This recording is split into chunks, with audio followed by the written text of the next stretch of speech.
All right. Let's see what happens. Hey, what's up, everybody? It's your boy here, Tim and Zach from the Duke by the River Pod. It's just us tonight. We're about to get ready to watch some RSL versus Portland. I guess it would be Portland-RSL since the game is in Portland, but we're all rooting for RSL. So we're gonna get going here. And Zach, how you feeling, man? How you feeling about this game tonight? This game tonight, I feel I'm excited about because I have no real voting interest in it. The day as a whole has been an interesting one. Oh yeah, for sure. But I mean, yeah, I'm excited to watch hopefully some more hectic, crazy, makes no sense MLS playoffs. Yeah. Which for sure. seems to be how the whole tournament's been going, really. Yeah, it's kind of been hard to explain for a lot of neutrals, I'm sure, but it's been a playoffs of Cinderella stories like Real Salt Lake, who start the playoffs by beating Seattle Sounders in Seattle with no shots. Goal. No shots. Go to penalties, win the game on pens. It's a crazy time. And then they go into where did they head to after that? They went to Kansas City, scored in the 90th minute. Again, the vibes are high with this team. Now they got to go to a packed Portland and try to get the win there. And I mean, Portland knows if they can get a win, they host MLS Cup for the first time in their history. I mean, that's kind of crazy. They won a cup in Columbus and they lost one in Atlanta, but now they have a chance. They know they win, they get the cup at their field there. So that'll be good to watch. So welcome on in if everyone's here, coming in, joining. If anyone wants to join us tonight, just let us know in the comments. We can bring you live and talk some Union, talk some all this MLS action that's going on here. And Zach, apparently it looks like now with this pregame starting that this match is officially not going to start at 6:30 since it's 6:32. Of course not. It almost never does in the MLS. Yeah, leave it to Fox to get us. This is always a fun time. All right, so yeah, if you've been living under a rock, you wouldn't know that the Union have 11 players in health and safety protocols due to some COVID stuff going on in the team.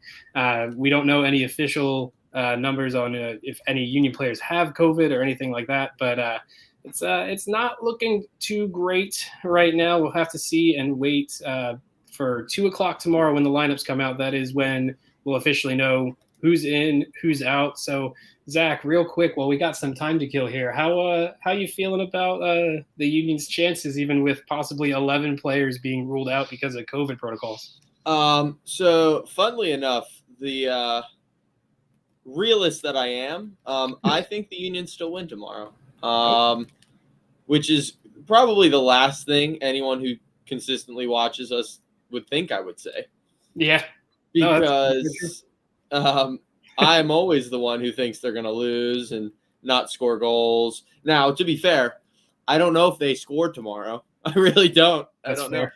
But I think that I don't know if I tweeted this out or just was talking to someone about it, but if they can hold New York City to less than one goal, like one goal or less, if they can hold New York City to that, I think they win the game.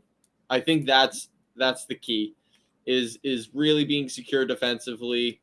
People have been talking, maybe Colin comes in and has a game like he did when he was on KC and was third in Player of the Year voting or Defender of the Year voting. I mean, maybe that year he also won MLS Cup and MLS Cup MVP in that match. So I mean, hey, here's to hoping maybe he could turn back the clock, right? Yeah. So maybe, yeah, for sure. We'll see. But yeah, I think that's the key, is because I mean, your front line is the same, right? Like you're gonna have at the very least Gazdag, Paxton, Jamiro, and Casper. Yeah. So I mean, Casper doesn't really give everyone a vote of confidence in the goal scoring department, but maybe he scores a hat trick tomorrow and just is the hero that we need.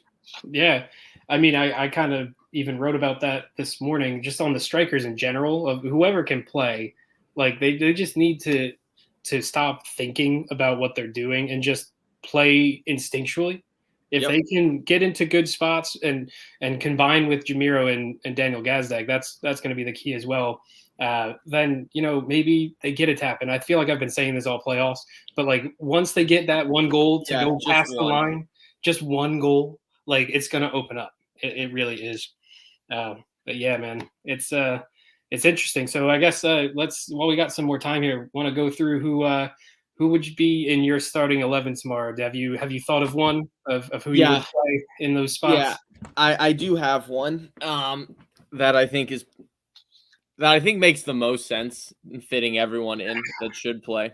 So goalkeeper, because he's the only healthy one that's been with the team consistently, Matt Freese, who, as I tweeted out, should be wrapped in bubble wrap inside a hazmat suit, inside a secured room with no contact. Because if we lose him, we are in some serious trouble. Yeah. So he's going to be in goal. Bizo will start at right back. Welcome back, my guy, I guess. Center backs will be Finley. And I think it should be one of Bueno, Bruno, or Leon. But I think Colin's going to start. Yeah. Leon will then play left back. Midfield will be Jamiro, Brujo, and Jack McGlynn. Okay. You will have Paxton and Gazdag at the 10s, and you will have Casper up top. I mean, honestly, that doesn't sound too bad when you look at the top half of it. But then I think the thing that is scaring a lot of people is that back line there having no consistent starters brought back from the last 2 playoff games. It's definitely going to be an interesting one, and we're going to say this a lot tonight, but we're going to have to wait still because we can still have some of these players come back out of these protocols. We'll know tomorrow when the lineups come out. But still got about 10, 15 minutes to kill here before this game kicks off. I'm still mad at Fox for lying about the time. But we got a little fun thing here that just popped up on Twitter. So former Union player Amobi Akugo is going to be at the game tomorrow. He just tweeted out that Philly's going to surprise everybody and that them young boys have no fear. They play with no fear. That this type of game can make your career and have you remembered forever. And I think that's kind of the sentiment that Jim Curtin's going for as well. But what do you take of a former Union player who kind of rose up in that same way with a few Open Cup runs? How do you feel about him making those comments here on Twitter? I mean, I like it. And he also tweeted out earlier that he's bringing his cleats just in case. I'd take him. I don't care. I would take him. For the center back. Let's play. Yeah, exactly. For sure, 100%. No, but I think it's good. I think it'll, like, young kids seeing that will really like feed off of that and really just enjoy the moment. I think that's the biggest thing because I also saw a funny tweet that said if Jim Curtin pulls this off tomorrow, he should be Man U's next manager. And I think that's not a crazy statement. Yeah, I mean, maybe his agent then will just give out, put out a few feelers if that happens, Dude, you come in 11 guys down in a conference final and win, like with 6 starters out. I think that's Man U worthy. Yeah, why not? I mean, or maybe he goes over to Leipzig since Jesse Marsch is out, man. That's crazy. His boy, maybe he replaces his boy over in Germany. Now we just need Greg Berhalter to get fired and Jesse Marsch to take over the U.S. job. I mean, I wouldn't be mad. I'm not. So, okay, people, I'm not mad at Greg Berhalter. I think he's doing a fine job right now. The U.S. are in a really good spot to qualify. But yeah, Jesse Marsch, like if he's available, come on now. And I just think like you said, Greg's doing a fine job, but I think this team has so much talent that like the potential's kind of being wasted a little bit. Yeah. Dude, you know what I really hope for is like World Cup 2026. Pep, give me Pep. Just give me Pep as U.S. manager for 2026. Oh man, that'd be a sight to see. That would be unbelievable. All right, Zach Steffen's definitely talking to him, but he's like, I know you want to manage a national team, just coach us. Yeah, like, and you don't want to just manage any national team. You want it to be someone who's never won anything before. Exactly. It's got to cement Pep's legacy as the greatest. Yeah. And Oh, then that'd be- Zidane will be managing France at that time, and then they'll play in the final, Oof. and the US will beat France. I mean, I don't know. The last time we had one of these live streams for a watch long, I made a prediction and it came true. So maybe this is your moment, Zach. Maybe this Yeah, is your prediction. We'll have to wait 5 years, but yeah, we'll keep this in the archives.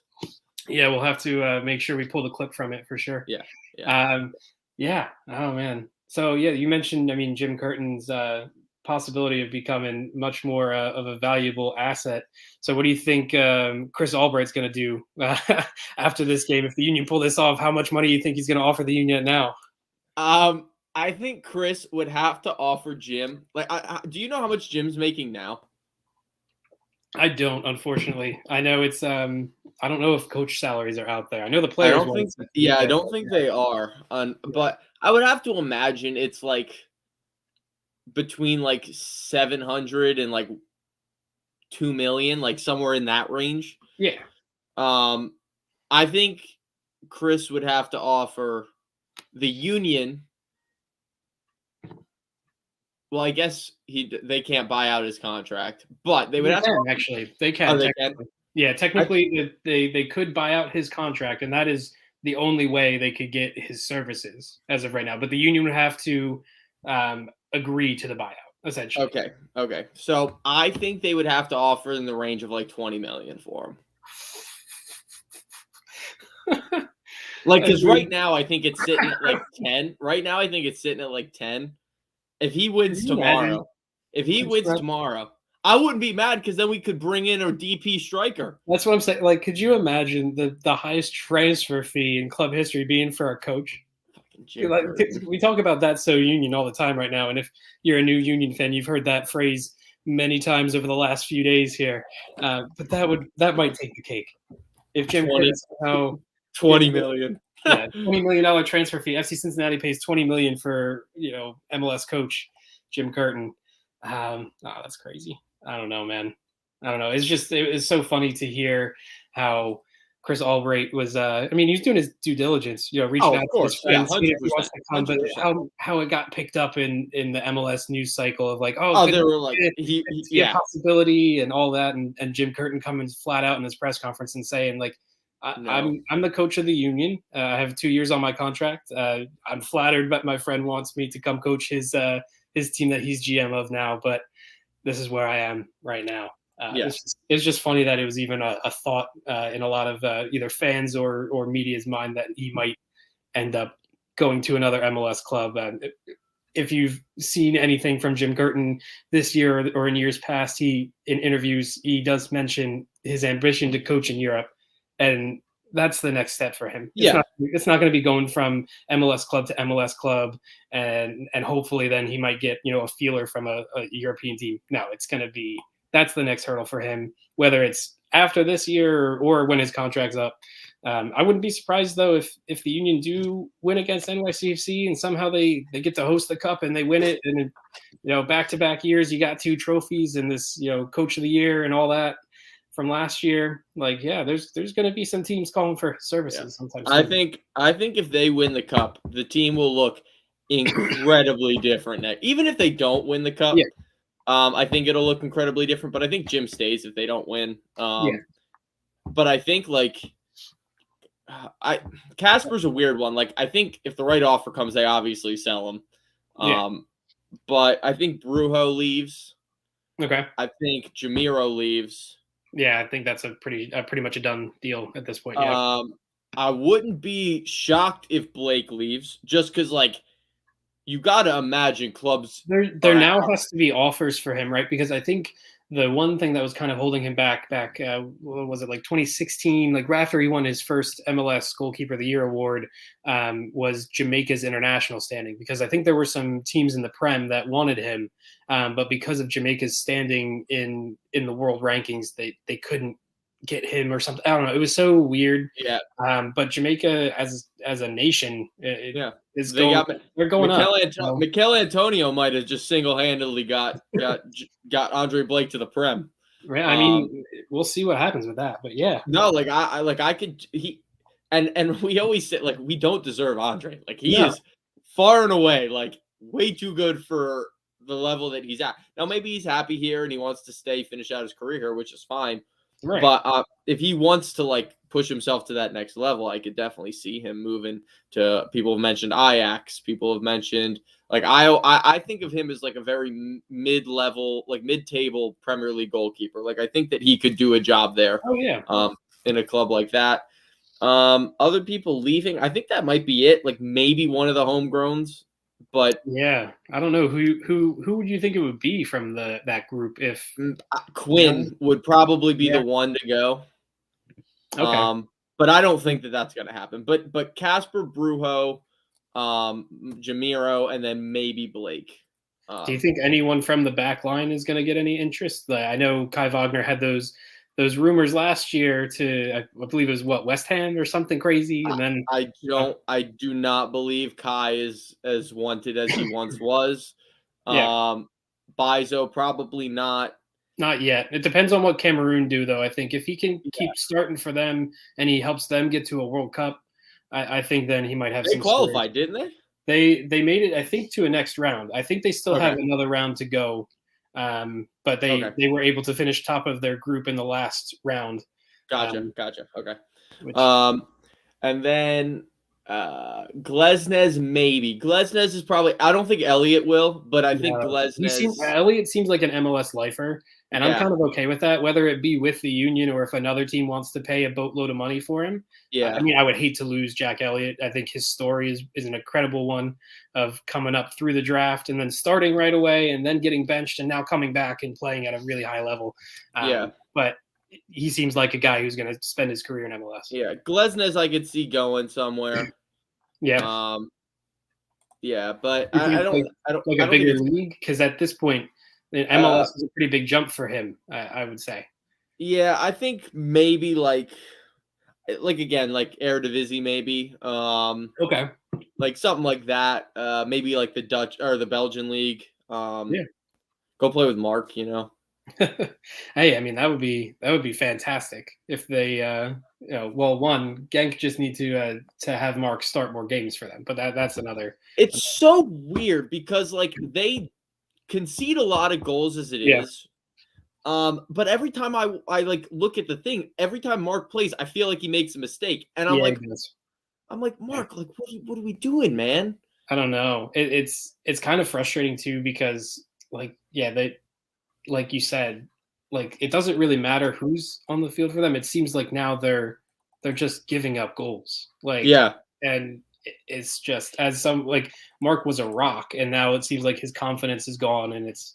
Well, I think it all started with the final against Mexico. Yeah. When he really screwed the pooch in the first couple minutes. Yeah.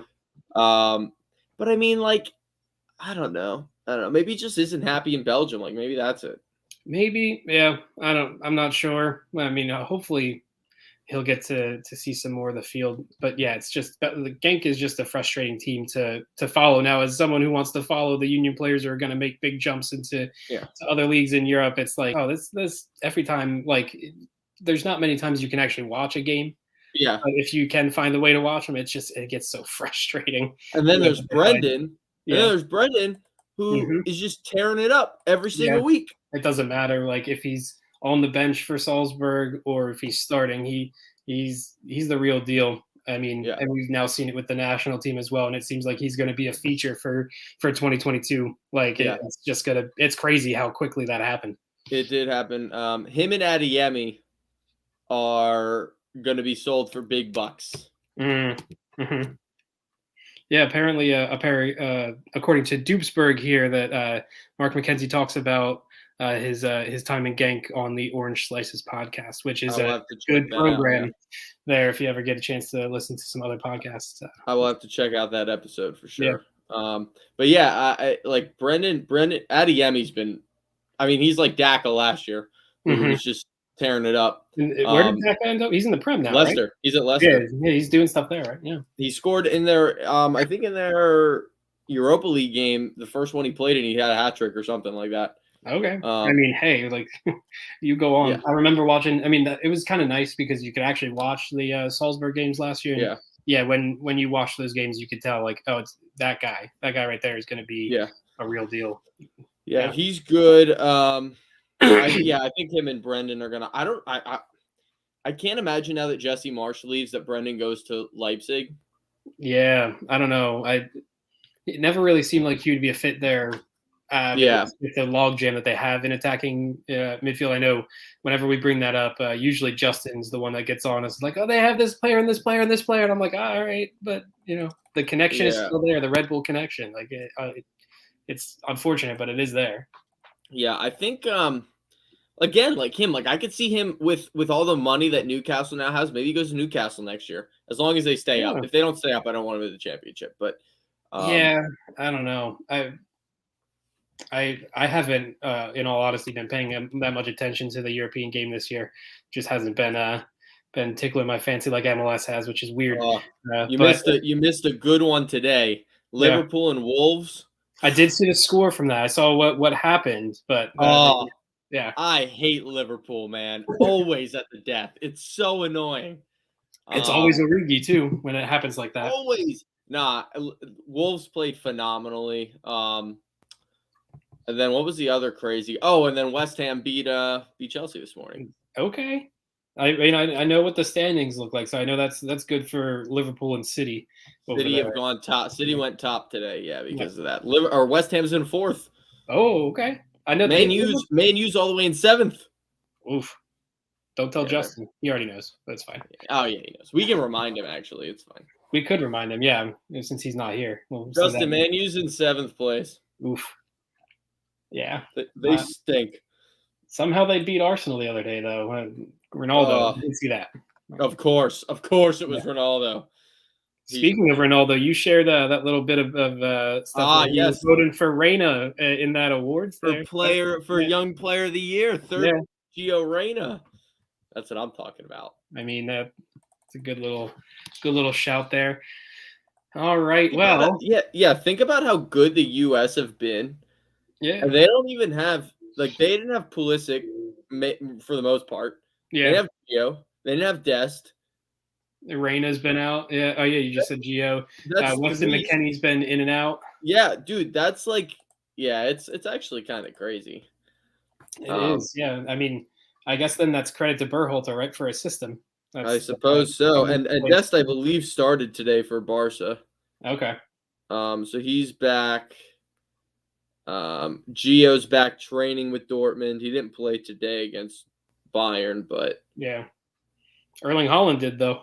He did, and he got subbed out, which I get because he's coming back from injury, but it's so disappointing when I want to just see him play all the time. He's probably my favorite, of the new contingent, he's my favorite. He's the best. Yeah, I mean, he does some magic things. For sure. And a dude that big, at times it seems like he's one of the fastest players on the pitch, which does not make sense. Yeah. I think I'd be curious. So the way his contract works is in the summer, his buyout clause goes to $65 million. Oof. So Dortmund should try and sell him in January because they're going to get 150 for him. City is gonna buy him. Yeah, for sure.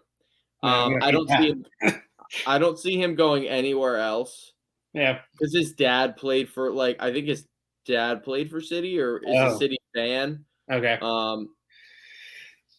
But yeah, I think City will buy him, but I don't know if anyone's gonna pull the trigger in January. Right. Or would they just wait for the free? Or not the buyout. The $95 million discount in or $85 million in January or in the summer. But I mean, if City get him, I can't imagine they don't win everything. Right. Because that's all they're missing. That's it. That's all they're missing. Aguero is Aguero, but they've sort of always been missing that type of striker. Yeah. Even when Aguero was there. It seemed like they needed they love crossing the ball in. They just have no one to cross it to. Yeah. Very, very true. All right. Well, it is officially 6:55 on the dot. Oh, they're about to kick off. It means this game is about to actually start. Portland versus RSL over on FS1. If you guys want to tune in as well, we're going to be reacting to everything that goes on. Of course, we know if 7-seed Real Salt Lake win this match, then the winner of Philadelphia Union versus NYCFC will host MLS Cup in 2021. So a lot of things going on here for this one. Real quick, just looking at the lineups, it looks like both teams are coming out in a 4-2-3-1, and as you know, some people have been talking about all week, Portland are without Blanco, who is out injured his, I believe it was knee again in the last match, and then no Dairon Asprilla as well, as he got a red card late on. So that is what Portland looks like, and then RSL it's their normal suspects there, and Albert Rusnak is back after being out with COVID as well. So I mean, I don't know about you, Zach, but I kind of like how RSL is looking right now. They have Damir Kreilach, who's been scoring goals. They start, I believe, it's Rubio Rubin up top, and then Anderson Julio, who's kind of been like their super sub, but they're actually starting him on the left wing from the jump in this one. So how are you feeling about this game that's just now kicking off? Well, I just saw what's it called? A graphic on the screen that said in the previous 3 matches this season, Portland won. So that means Salt Lake's winning. Yeah. That's what that means. You don't beat a team 4 times. As we know as Union fans, from the New England debacle of 2020, you don't beat a team 4 times in the season.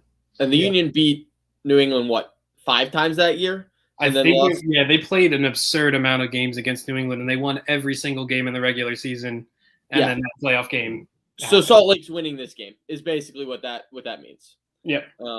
There's no more analysis needed. That's it. Yeah, I mean, I'm kind of right there with you. It just feels like RSL's run is one. If they beat Seattle in Seattle already, they beat Kansas City in Kansas City. Why not beat Portland in Portland? Going to Portland when Portland is without their 2 best attacking players is probably means that Salt Lake might have the edge here. But hey, let's see what happens. And the game is now a minute old, and we'll get into it here. But it makes me a little sick that they're playing on turf. I hate it. I don't understand why every team doesn't have, like, I get why teams that play in football stadiums don't have grass. Mm-hmm. But if you're in a soccer specific stadium, why don't you have turf? I mean, why don't you have grass? I don't get it. Yeah, I know that every time this gets brought up about Portland, and Seattle is a football stadium, but Portland with that soccer specific one, I think it has something to do with that climate, and I don't understand it. Why you can't figure out a way. Just hire people. They know what they're doing. Yeah, why can't you figure out a way to get it figured out? Because I think, we were talking a little bit about World Cup stuff before for 2026, but I think the stadium is just a little too small to host it, and I think that's why Portland doesn't have a bid. But yeah, like, could you imagine if the World Cup game could have been played in Portland? The atmosphere would have been outrageous because of how the city loves soccer. Yeah, for sure. I mean, and they just and when you look at the cities that are like up for bids, I don't think any city that has a turf stadium is going to get it. Yeah, no, I agree with you there. Or if they do have turf, they're gonna figure out a way to put some kind of grass, artificial mixture, whatever on top of it. I just don't think FIFA will let them play on turf, which is hilarious because they made every single women's game be on turf when it was in Canada. But FIFA got a FIFA. Yeah, of course. But yeah, I just can't imagine they have any teams playing on turf. Yeah, that would be a bit absurd. Yeah, no, I'm right there with you. Well, we're officially now in the 4th minute of action here, and there's been a little bit of a sustained pressure from Portland. I think this is their 2nd corner in a row now. So see if they can get another goal off a set piece, which they've been very good at this year in the playoffs. Their center back Mabiala has been causing havoc on those here, but that quarter came to nothing. He was the one who scored against Kansas City, right? I don't remember. Well, no, they didn't play Kansas City. They played in Colorado on Thanksgiving. I lied. Yes, he was. He was the one who scored in the 90th minute to win that game. Yeah. Shouts to our former Union boys, Austin Trusty and Keegan Rosenberry, for trying to grind out that result. I know Keegan was the one marking Mabiala initially on that goal. He did a pretty good job, but then the ball bounced around in the box, and Mabiala is like a lot gigantic and just kind of bodied him off the ball and blasted it in. So we could really use Austin Trusty tomorrow, to be fair. Oh man, can we get an emergency loan of our players back? Yeah, Barca did it last year when they signed Braithwaite. Why can't we do it? There we go. Like, hey, let's just go ahead. We'll give Colorado a call right now. We need Keegan and Austin for one game. We'll give a call out to Genk. We need Mark McKenzie on a plane right now. We'll get CJ back from CJ Strong. I mean, yeah, we'll trade him Casper. Like, that's fine. Yeah, straight up. Yeah. Casper scored more goals than CJ this year, so you're not wrong. So obviously his value is better. Ooh, yeah, transfer for Portland. Transfer Portland. They scored. Oh, my goodness. Oh, man. Early goal off a mistake. What? That's Felipe Mora. Oh, that's so Felipe horrible. Mora, their lone striker. Oh, man, that's got to hurt. That's got to hurt for RSL. Yeah, that sucks. The only positive to Portland winning is that we don't have to worry about New York City hosting a final in that diabolical baseball stadium.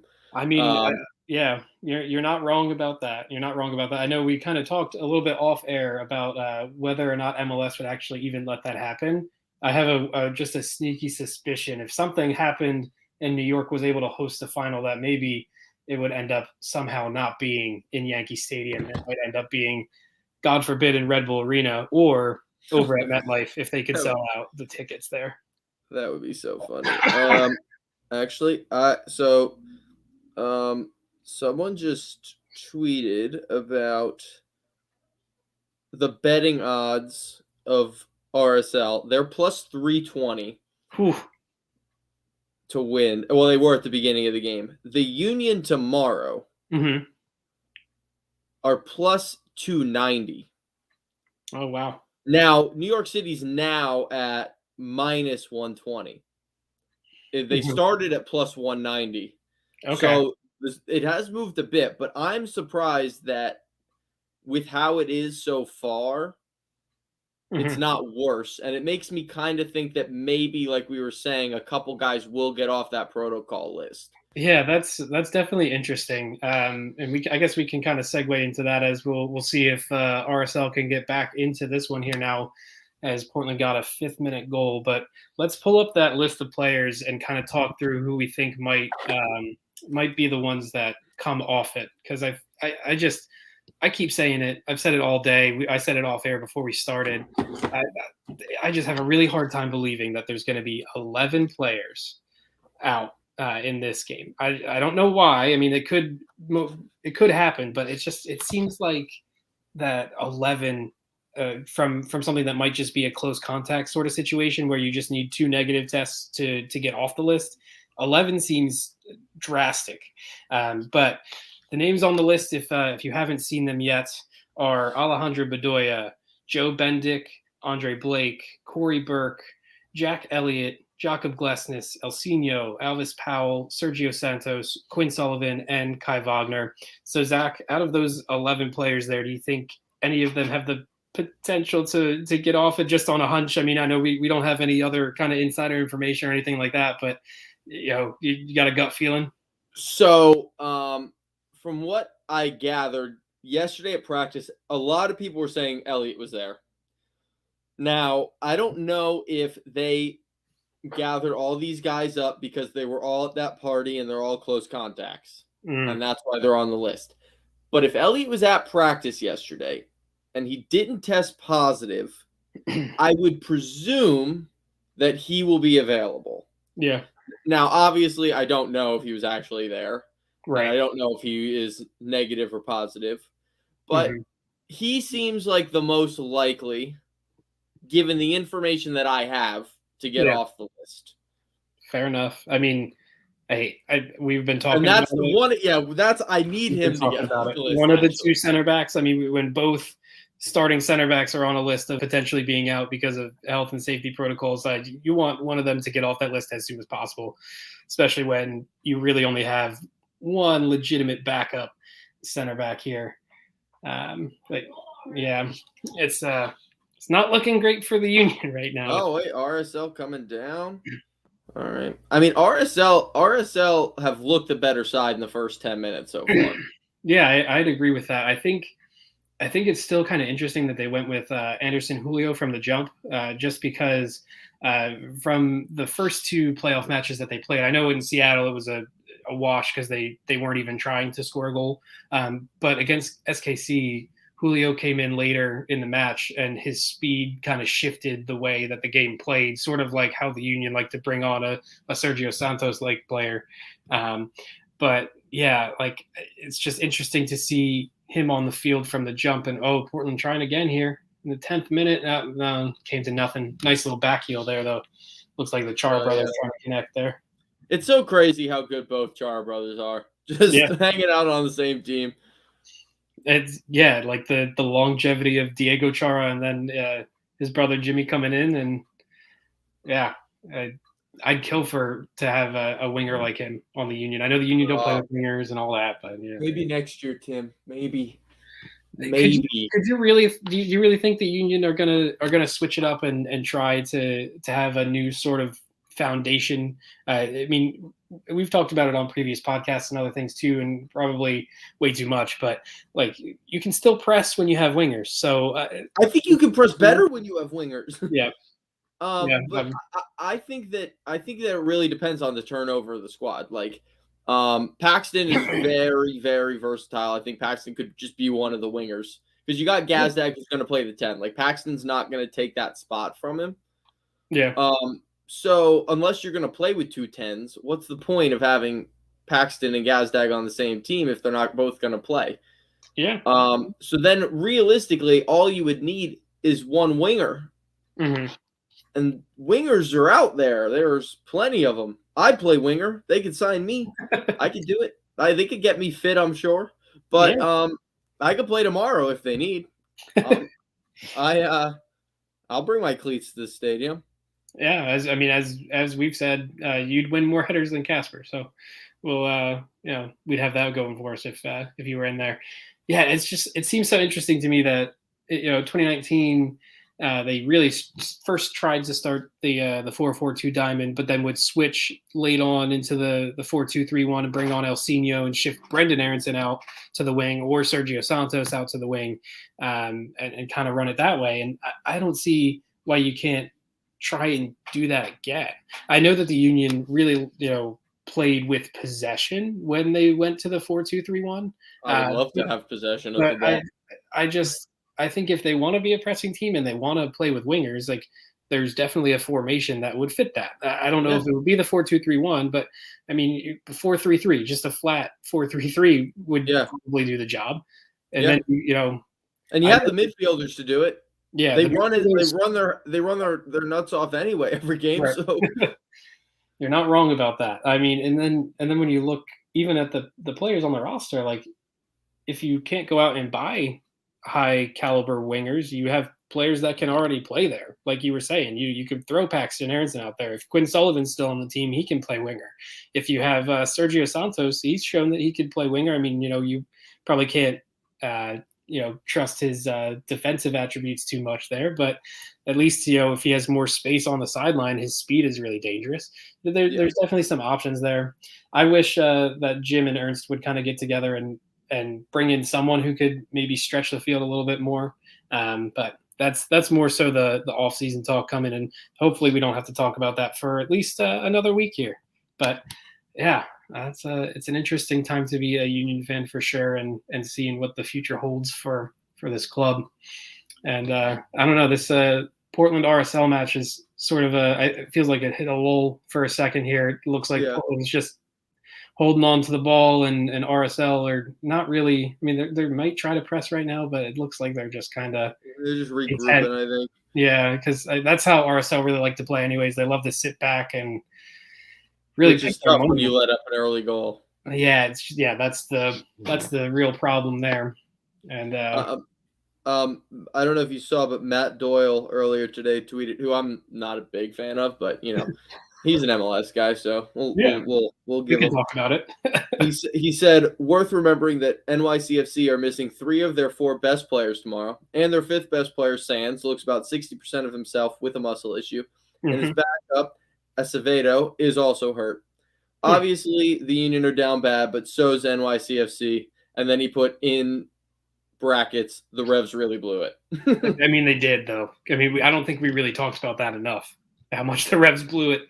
But yeah, to that point, like, NYCFC are struggling with their own issues. And while the Union issues might be more severe and there might be more players out, it's still the game is going to be in Chester.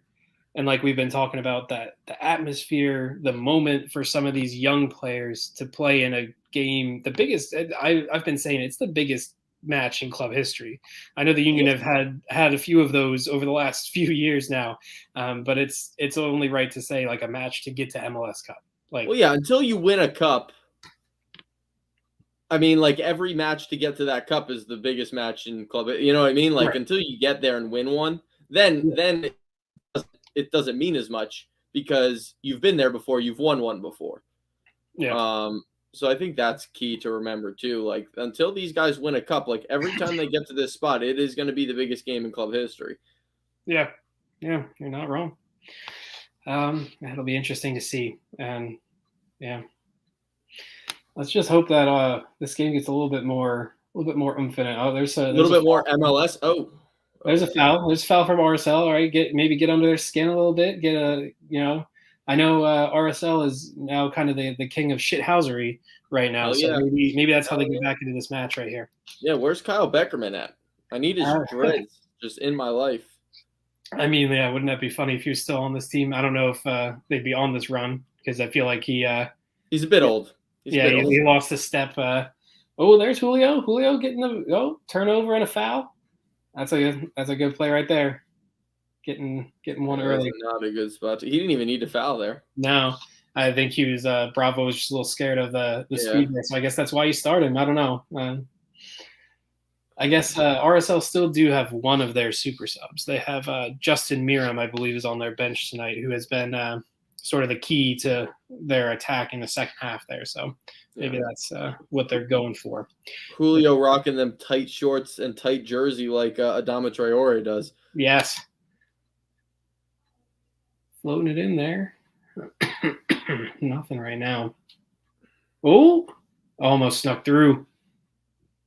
Good chance there for RSL to try something off the set piece, but it looks like Portland's going to break from it. Why would you do that? Man, Portland numbers. Jimmy Chara, nothing. Oh, how do you mess up a 3v1? Yeah, I don't know. The pass from Mora was a little rough. Yeah, that was not good. Yeah. That's a missed opportunity right there for sure. Yeah, that pass was just a little bit behind his run. If it was just a little bit forward, he could have taken it off his left and cut it back and swung a ball in there or put a shot in. But I guess what time you get to the stadium tomorrow? I think for me, I'm going to get down there probably around 1:30. I want to get down there before lineup drops just to react with a bunch of peeps on what the lineup looks like. So that's what I think I'm going to get there around 2. I think I'm going to get there. Hopefully, I want time to walk around and just, well, first off, meet Tim in person for the first time. Yeah, because we still haven't met. I don't know how that's happened, but that's kind of crazy. The one game I went to, I don't think you were. Did you go to the Saprissa game? I was there, but I got there late. Yes. I got there right as the game started. And I know you were in the press box for that game, or whatever that was, not the press box, but one of the boxes. One of the boxes that they had for press. Yeah. But yeah. So Tim and I have not met yet. But and then I have a bunch of other people I know who are going. Yeah. So I want to be able to walk around it. Actually, funny enough, the guy I work with coaching high school, he was my old coach. He texted me when the Union won, and he was like, any chance you know anyone trying to sell 2 tickets? Now, for those of you who don't know, tickets, first off, hard to come by. Second, very expensive I shouldn't say very expensive. for a Union game, they are Yes. more expensive. Like my tickets, I think ended up being with the parking pass. Like we bought 6 tickets. I think it came out to like $95 a person with the parking pass. Wow. I mean, yeah. So not like for a Union steep. game, yeah, that's a lot. But I went on Union Facebook and just asked, and one guy sold 2 River End tickets, $35 each, and I got him 2 tickets in the River End. So there you go. I mean, yeah, that's crazy. $35. That's yeah. I mean, that's like almost a normal price for a River End ticket. So yeah. Now was the playoff strip? How much was the playoff strip like for? It was a tapered sort of thing. So like it was, went up a little bit. Yeah. So like the round 1 game, it was around the same price as like what one game would be in the regular season. Then add $15 for the semifinal, and now add like 20 more for the conference final. And the only thing with that is that you also got priority for MLS Cup. So should there be MLS Cup in Subaru Park, it's I believe anyone who had season tickets or has season tickets for next year is going to have like it's not long. It's like Sunday night. So if the Union win, you have to get your ticket by Sunday night to secure your spot and pay. I would be curious though if they do the same thing that they did the other night, where you could reserve the tickets like right after the game. I'm sure you could, maybe. I don't know, because that's interesting. Because that's how I'm not sure how they do stuff for non-season ticket type of thing. Yeah, well, when I don't have season tickets, but like on my way out of the stadium, we reserved our 6 tickets. So, and I don't know because they had the QR code or whatever on the screen. So I mean that worked out well for us. Yeah, but I will be regardless. I will be at the game if they host. Right, somehow, some way. Yeah, if they don't host, I will not be going to Portland. But Justin will. So I want to go to Portland so bad, but I don't think it's going to happen. Like I'm already going to Miami in January. I got Christmas. There's too much going on. Priorities for me to spend another like $600. I mean, if they, there will be. I'm sure if the match is in Portland and the Union win their match, I'm sure there will be a big watch party somewhere, and I will probably go to that and live through those vibes of Union fans at the watch parties. And I think I heard how much does Portland Stadium hold? That is a good question. 25,000. Let me look that up.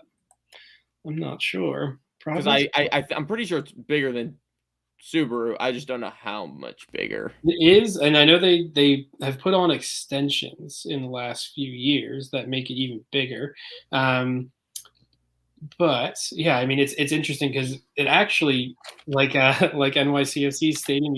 This stadium used to be a baseball field back in the day, very long time ago. That they then converted into a soccer stadium for the Timbers. So let me see, Providence Park capacity. It says 25. Yeah, 25,000. So I would presume between 400 and 600 tickets will be allotted to the away. If the logic of what we've learned this week from ticket allocation, 4,000. I guess it depends on who you ask. Yeah, let's give them 10% of the stadium. That makes sense. Yeah, that was such BS too. Like psychotic. Did you see too how I forget the guy's name, but how he kind of turned on Friday? He was like, "No, everyone's misunderstanding what I was saying. I wasn't saying that they should have that much percentage of the stadium. I just mean it would be nice for the clubs to work something out to get more tickets." And then the fans were like, the same thing. And then the fans were like, "Oh, but did you see like that the Union actually offered more than the allotted tickets to NYCFC?" And then he was like, "Oh yeah, well yeah, props to the Union for being a stand-up club, but I still think MLS." And I was like, "No, come on, man! Like, what are you trying to do here? You're just trying to stir the pot, trying to have fans get mad at each other online for no reason." It was great. Like I genuinely couldn't believe that people because. I was thinking about it because I was watching the Man U Arsenal game and I'm like, how many Arsenal fans are probably at Old Trafford right now? And then I asked my friend who's from England, like he's gone to a bunch of Man U games. He's like, yeah, he's usually like 3,000. I'm like, all right, that's like almost 4%. Right. All right. Now 200, which I think we found out was not even the correct, like the right amount. I think NYCFC are going to get about 500 fans. Yeah, which is pretty much the same as what. And are you going to get mad at that? Right. like that. I mean, I don't remember. I have to go and look at the attendance numbers. I know Red Bull brought a bunch for the round one game because they had about 2 sections full instead of just the one section. But I'd have to imagine it's probably around the same. Yeah, and in I that- and in the and season. and I would get it like for a final, right? Like, but like if they had a neutral site, like if the game was being played in, let's say, Miami, all right, Miami Stadium holds probably about the same as ours. Oh, I think they would probably play the Dolphin Stadium though if they had Well, yeah, something like that. You know. Yeah, okay, so they do, yeah, so all right, let's assume they play in Hard Rock, right? Yeah. I would guess each fan base would be allotted 20,000. Mm-hmm. And then the other 15 would, or 25 would go to neutral, like whatever. Right.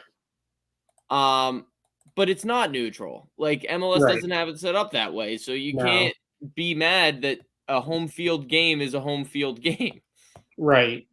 And yeah, we can. Oh, another chance for Portland. A good save by Ochoa there. That's his first real save for him. That'll probably feel good. Oh, that was a yeah, man. Yeah, it was. But yeah, like we talk about the atmosphere of what MLS Cup is, and you're absolutely right. It's there's home field for a reason in MLS, and the best team at the end of the playoffs gets to host the final.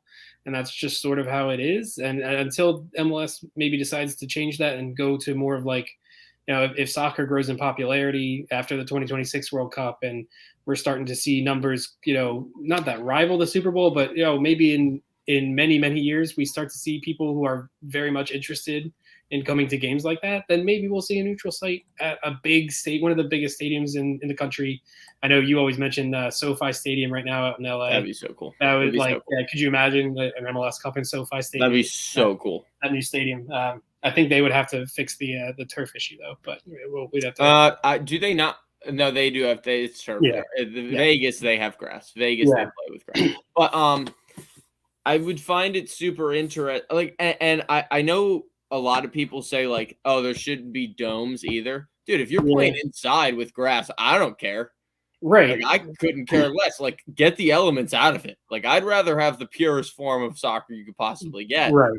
Yeah. It's just the turf aspect I don't like. Like, indoor stadiums are totally fine. Like, I think all NFL stadiums should be indoors too. Mm-hmm. Like, why should why should teams have to play horrible football? Like this weekend, Buffalo plays New England. It's gonna be raining and snowing and windy and like 25 degrees. Who wants that? No one. Right. Well, I'm sure if it's in Buffalo, a lot of the Buffalo fans want that. But yeah. They're a crazy group. All right. Well, we're now 27 minutes into this match, and RSL has another free kick. So let's see if they can do anything from it. Maybe they can get one. Yeah. I don't think the scoring's done in this game though. Oh no, it's most definitely not. It just really depends on if RSL open themselves up, it could easily be like a 3-0 Portland by like the that's a good ball. Oh, that's a poor take. That was That was a good ball in.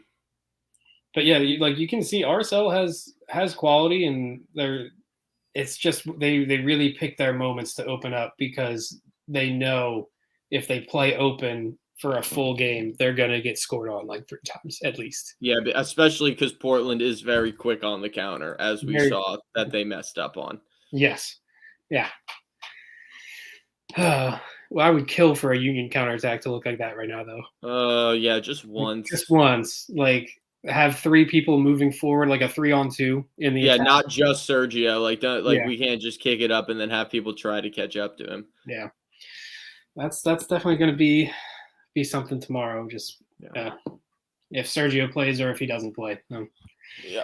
All right, Timmy, I will be right back. I will get my dinner. All right, you got this, man.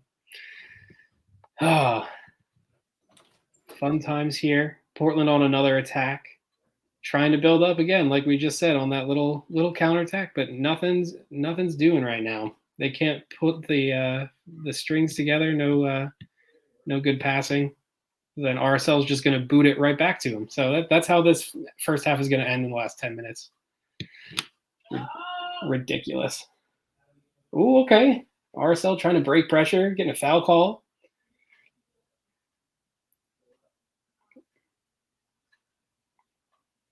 Oh, it wasn't a foul. They gave Portland a throw-in. That's outrageous right there.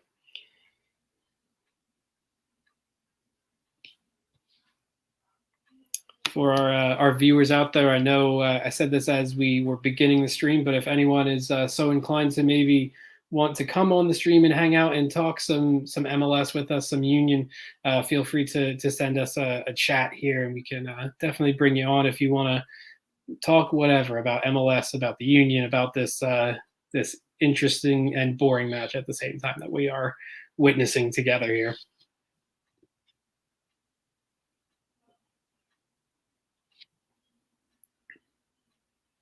It's so interesting to see Portland's interchanging on the ball. They always love to counter quickly, but I think too when they have possession like this, they are just such a fun team to watch. Going back even to their MLS Cup runs when they had Diego Valeri kind of pulling the strings for them and Fernando Adi up top. This is a fun team when they kind of play possession style soccer in front of their home crowd, especially. So RSL is going to have to break out of it at some point. It's just kind of a matter of when, as we've been saying. And hey, crazy things have happened, right?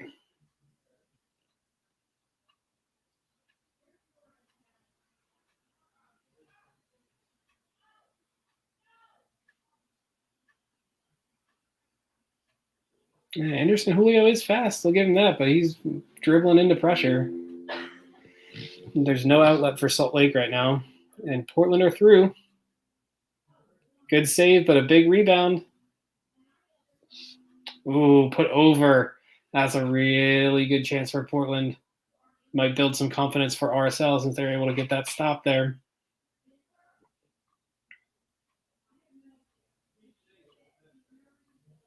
Another one of those quick build-ups and quick passes through the lines. No, they've been having those all night.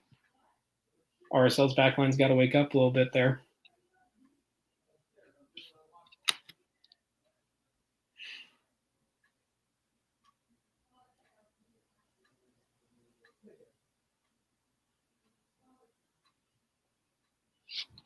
Wow, who was that just skied it?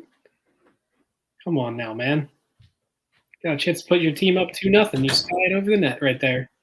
Sounds like Casper. It was Santiago Moreno for Portland. I got some ravioli here, Tim. Yes.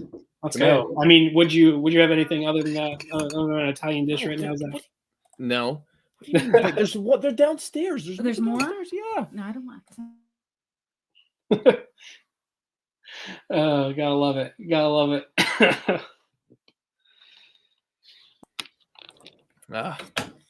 Trying to take my gotta food. love it. Gotta love it. Yeah, but you missed a pretty good. We were talking about how Portland kind of play in those quick moments, in those counterattack moments, and RSL kept booting the ball forward right back to Portland. So they had one played ball through the lines of the center backs and more. Yeah, I saw it downstairs. Yeah. Okay. Wasn't sure if you caught it, but yeah, like a big rebound by Ochoa there. The young goalie's not looking like the shithouser that he is right now. I will never understand people who like complain about shithousery. I totally get your sentiment, but in the moment sometimes it gets I mean, I get it from playing. Like you want to get under the skin of your opponent. What's so funny? Oh, what a save! What's so funny to me? Yeah, I'm about to see it now. Oh, geez, yeah, that's a great save. What's so funny to me is like Union fans hate it, but then like applaud Brujo for it. I'm like, you can't do that. I think the issue I had with it is always in the context of what it looks like and how you time waste. If you're time wasted by falling over, like, oh, all right, whatever. You know, that's your right. If you're running to the sideline when a ball gets kicked out of bounds to pick up the second ball to then throw it into a crowd full of people, like as hard as you can towards someone's face, that's when I'm like, all right, like I know like that's a very specific instance, and it was the Henry Kessler thing for New England there, and he got a yellow for it, but it's just That to me rubs me the wrong way. If you want to time waste, like you just don't do it that way. I would say, but That was actually like, besides him like booting the ball into the stands, like that was awesome. Like I genuinely liked what he did. Like and I think more so than him trying to time waste, I think it was more like he didn't want them to throw the ball in quickly before he could get back. Like yeah, you're not wrong. I think just the emotion of the game. I think that's 100%, 100%. Because that was the New England match where it was the kids, but Yeah, then the second time, the yeah. Union were also up a man since the first half, and they couldn't freaking get a shot on net. So all the frustration boiled over into yelling at someone for just giving his team the advantage. But the Union should never, ever let anyone get a red card on the other team ever. It always is so like it just kills everything in the game. Like for Philly, well, it's because they don't like to have like when you have a man up, you just naturally will have the ball more than the other team, and the Union stink when they have the ball more than other teams. Yeah, you're not wrong. It's so crazy though too because they have players who are good on the ball. So like, why can't you especially when you're man up? Why can't you play with possession? Like it just doesn't make sense.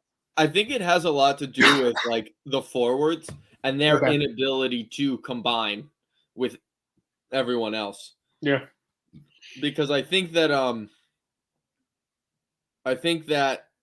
having a good forward that can play combo play and hold the ball up and win headers, it allows you to get underneath and just create little triangles, and the Union just can't do that because like when Gazdag gets the ball and plays a 1-2 with Casper, it just goes like to the other team or out of bounds. Yeah, that's so frustrating too because that was like what Casper was really good at in 2019. Like when the Union were good, Casper was holding the ball up. He was combining with Jamiro. He was combining with Brendan Aronson or Marco Fabian, whoever was in there for the Union. He was able to find them and then make a run off the ball into a channel or behind the back line and like get goals. And it's just so crazy in 2 years' time how much of a step that he's lost almost. I mean, he's still a streaky scorer. He was a streaky scorer then too, but just like the movement is what is concerning just because he doesn't seem to ever be in the right place anymore. Or if he is there for a split second and he'll go up for a header that he's never going to win, or he'll take a touch on the ball that's way too heavy and then he has a 10 running past him instead of playing a first time ball, like something like that. And I've also never seen a guy as big as him be like less imposing in my life. Like he just gets moved around. Yeah, it's not a fun time. Oh, we got another comment here about your boy Messi and Robert Lewandowski. Yeah, I will go to my grave and say that Messi deserved the Ballon d'Or this year. Lewa last year, 100%. They should just give it to him because everyone knows he should get it. Yeah. But in a year where, like, unless you're just going to discredit international football, Messi deserved. He won he was the best player at the tournament. He had, I think, it was either 5 goals or 4 goals, and then 5 assists or 4 assists. He had 5 of one and 4 of the other. I know. Right. He led the tournament in every statistical category you could possibly lead in terms of attacking. Like he was first in chances created, key passes, all that stuff. And like I get that Lewa's like awesome, scores tons of goals, but like Messi in a horrible Barca team, horrible. Yeah, dragged them to the Copa del Rey, and had I think like 40 some goals with Barca. I think that I think you take Lewa out of Bayern and they still win at least 3 out of the 4 trophies that they won anyway. I think you take Messi out of Barca and they finished 15th in La Liga, and I just think he means way more to that Barca team than Lewa does to that Bayern team. Yeah, which is crazy because you think, like, how do you replace 64 goals and be like, well, the chances are going to be there anyway. Like Messi's chances aren't ever there because he's the only one who creates them for himself. Right. Yeah. Yeah, no, it's so crazy. I mean, that they didn't award it last year, first off. Crazy, because we all know that Lewandowski should have had it last year. I mean, he's off to a great start this year too. And I mean, to your point, I'm not sure how all the qualifying is looking like in UEFA. I know there's some teams that have qualified for the World Cup already. Poland, from what I can see with their group, I mean, they're 6 points behind England. I don't know how they stink. And he and in Euros, I don't think he scored a goal. Yeah, maybe one. That's gonna be rough though for his chances. I mean, of course, in a World Cup year, yeah, that's gonna suck for him. Yeah. Now, the award may be given out before the World Cup. I would hope so, to be honest, because the way the World Cup is this year, with it being in the end of the year in November, like you have to have the awards be done. No, it definitely has to, because unless they do it after, which would kind of be crazy. I kind of wouldn't like that, because then I feel like there would be a World Cup bias put on all of that, Yeah. Now, I mean, in a World Cup year, there's always going to be World Cup bias, but if you can avoid it, like, why not? Right, exactly. Like, if it's really supposed to be the club kind of competition, which we know it's not, everything gets taken into consideration. It's just still so crazy that, I mean, people get upset about it, like this guy here. So, Yeah, like, and I get it, like, but if Lewa had been awarded the award last year, no, I don't think anyone would be mad that Messi won this year. No one would be mad. They would totally understand, and I think that's also the main issue too. Is they're throwing the last 2 years of play into consideration for an award for 2021. So yeah, it is what it is. Yeah. We got 5 minutes left in the first half here, and RSL still a little shaky. I don't know. I feel like with every minute passing here, things kind of start ticking away until they can maybe get on some subs to see if they can switch the game that way. But I think they might be a little lucky to get into halftime just down 1 if they keep playing like this. Yeah, the longer that this game stays 1-0, the more Portland will just feed off of that and continue to press forward. And they can choke it out for sure. And that's something that RSL is going to have to deal with, because they're going to have to open themselves up at some point if they're going to tie this match. So which is the total opposite of if it were 0. If it were 0-0, the longer it stayed 0-0, RSL's feeding off of that. Yeah, for sure. That early goal is a killer. It's still a crazy sequence of how that went in. That was a very poor Yeah, just not great. Yeah.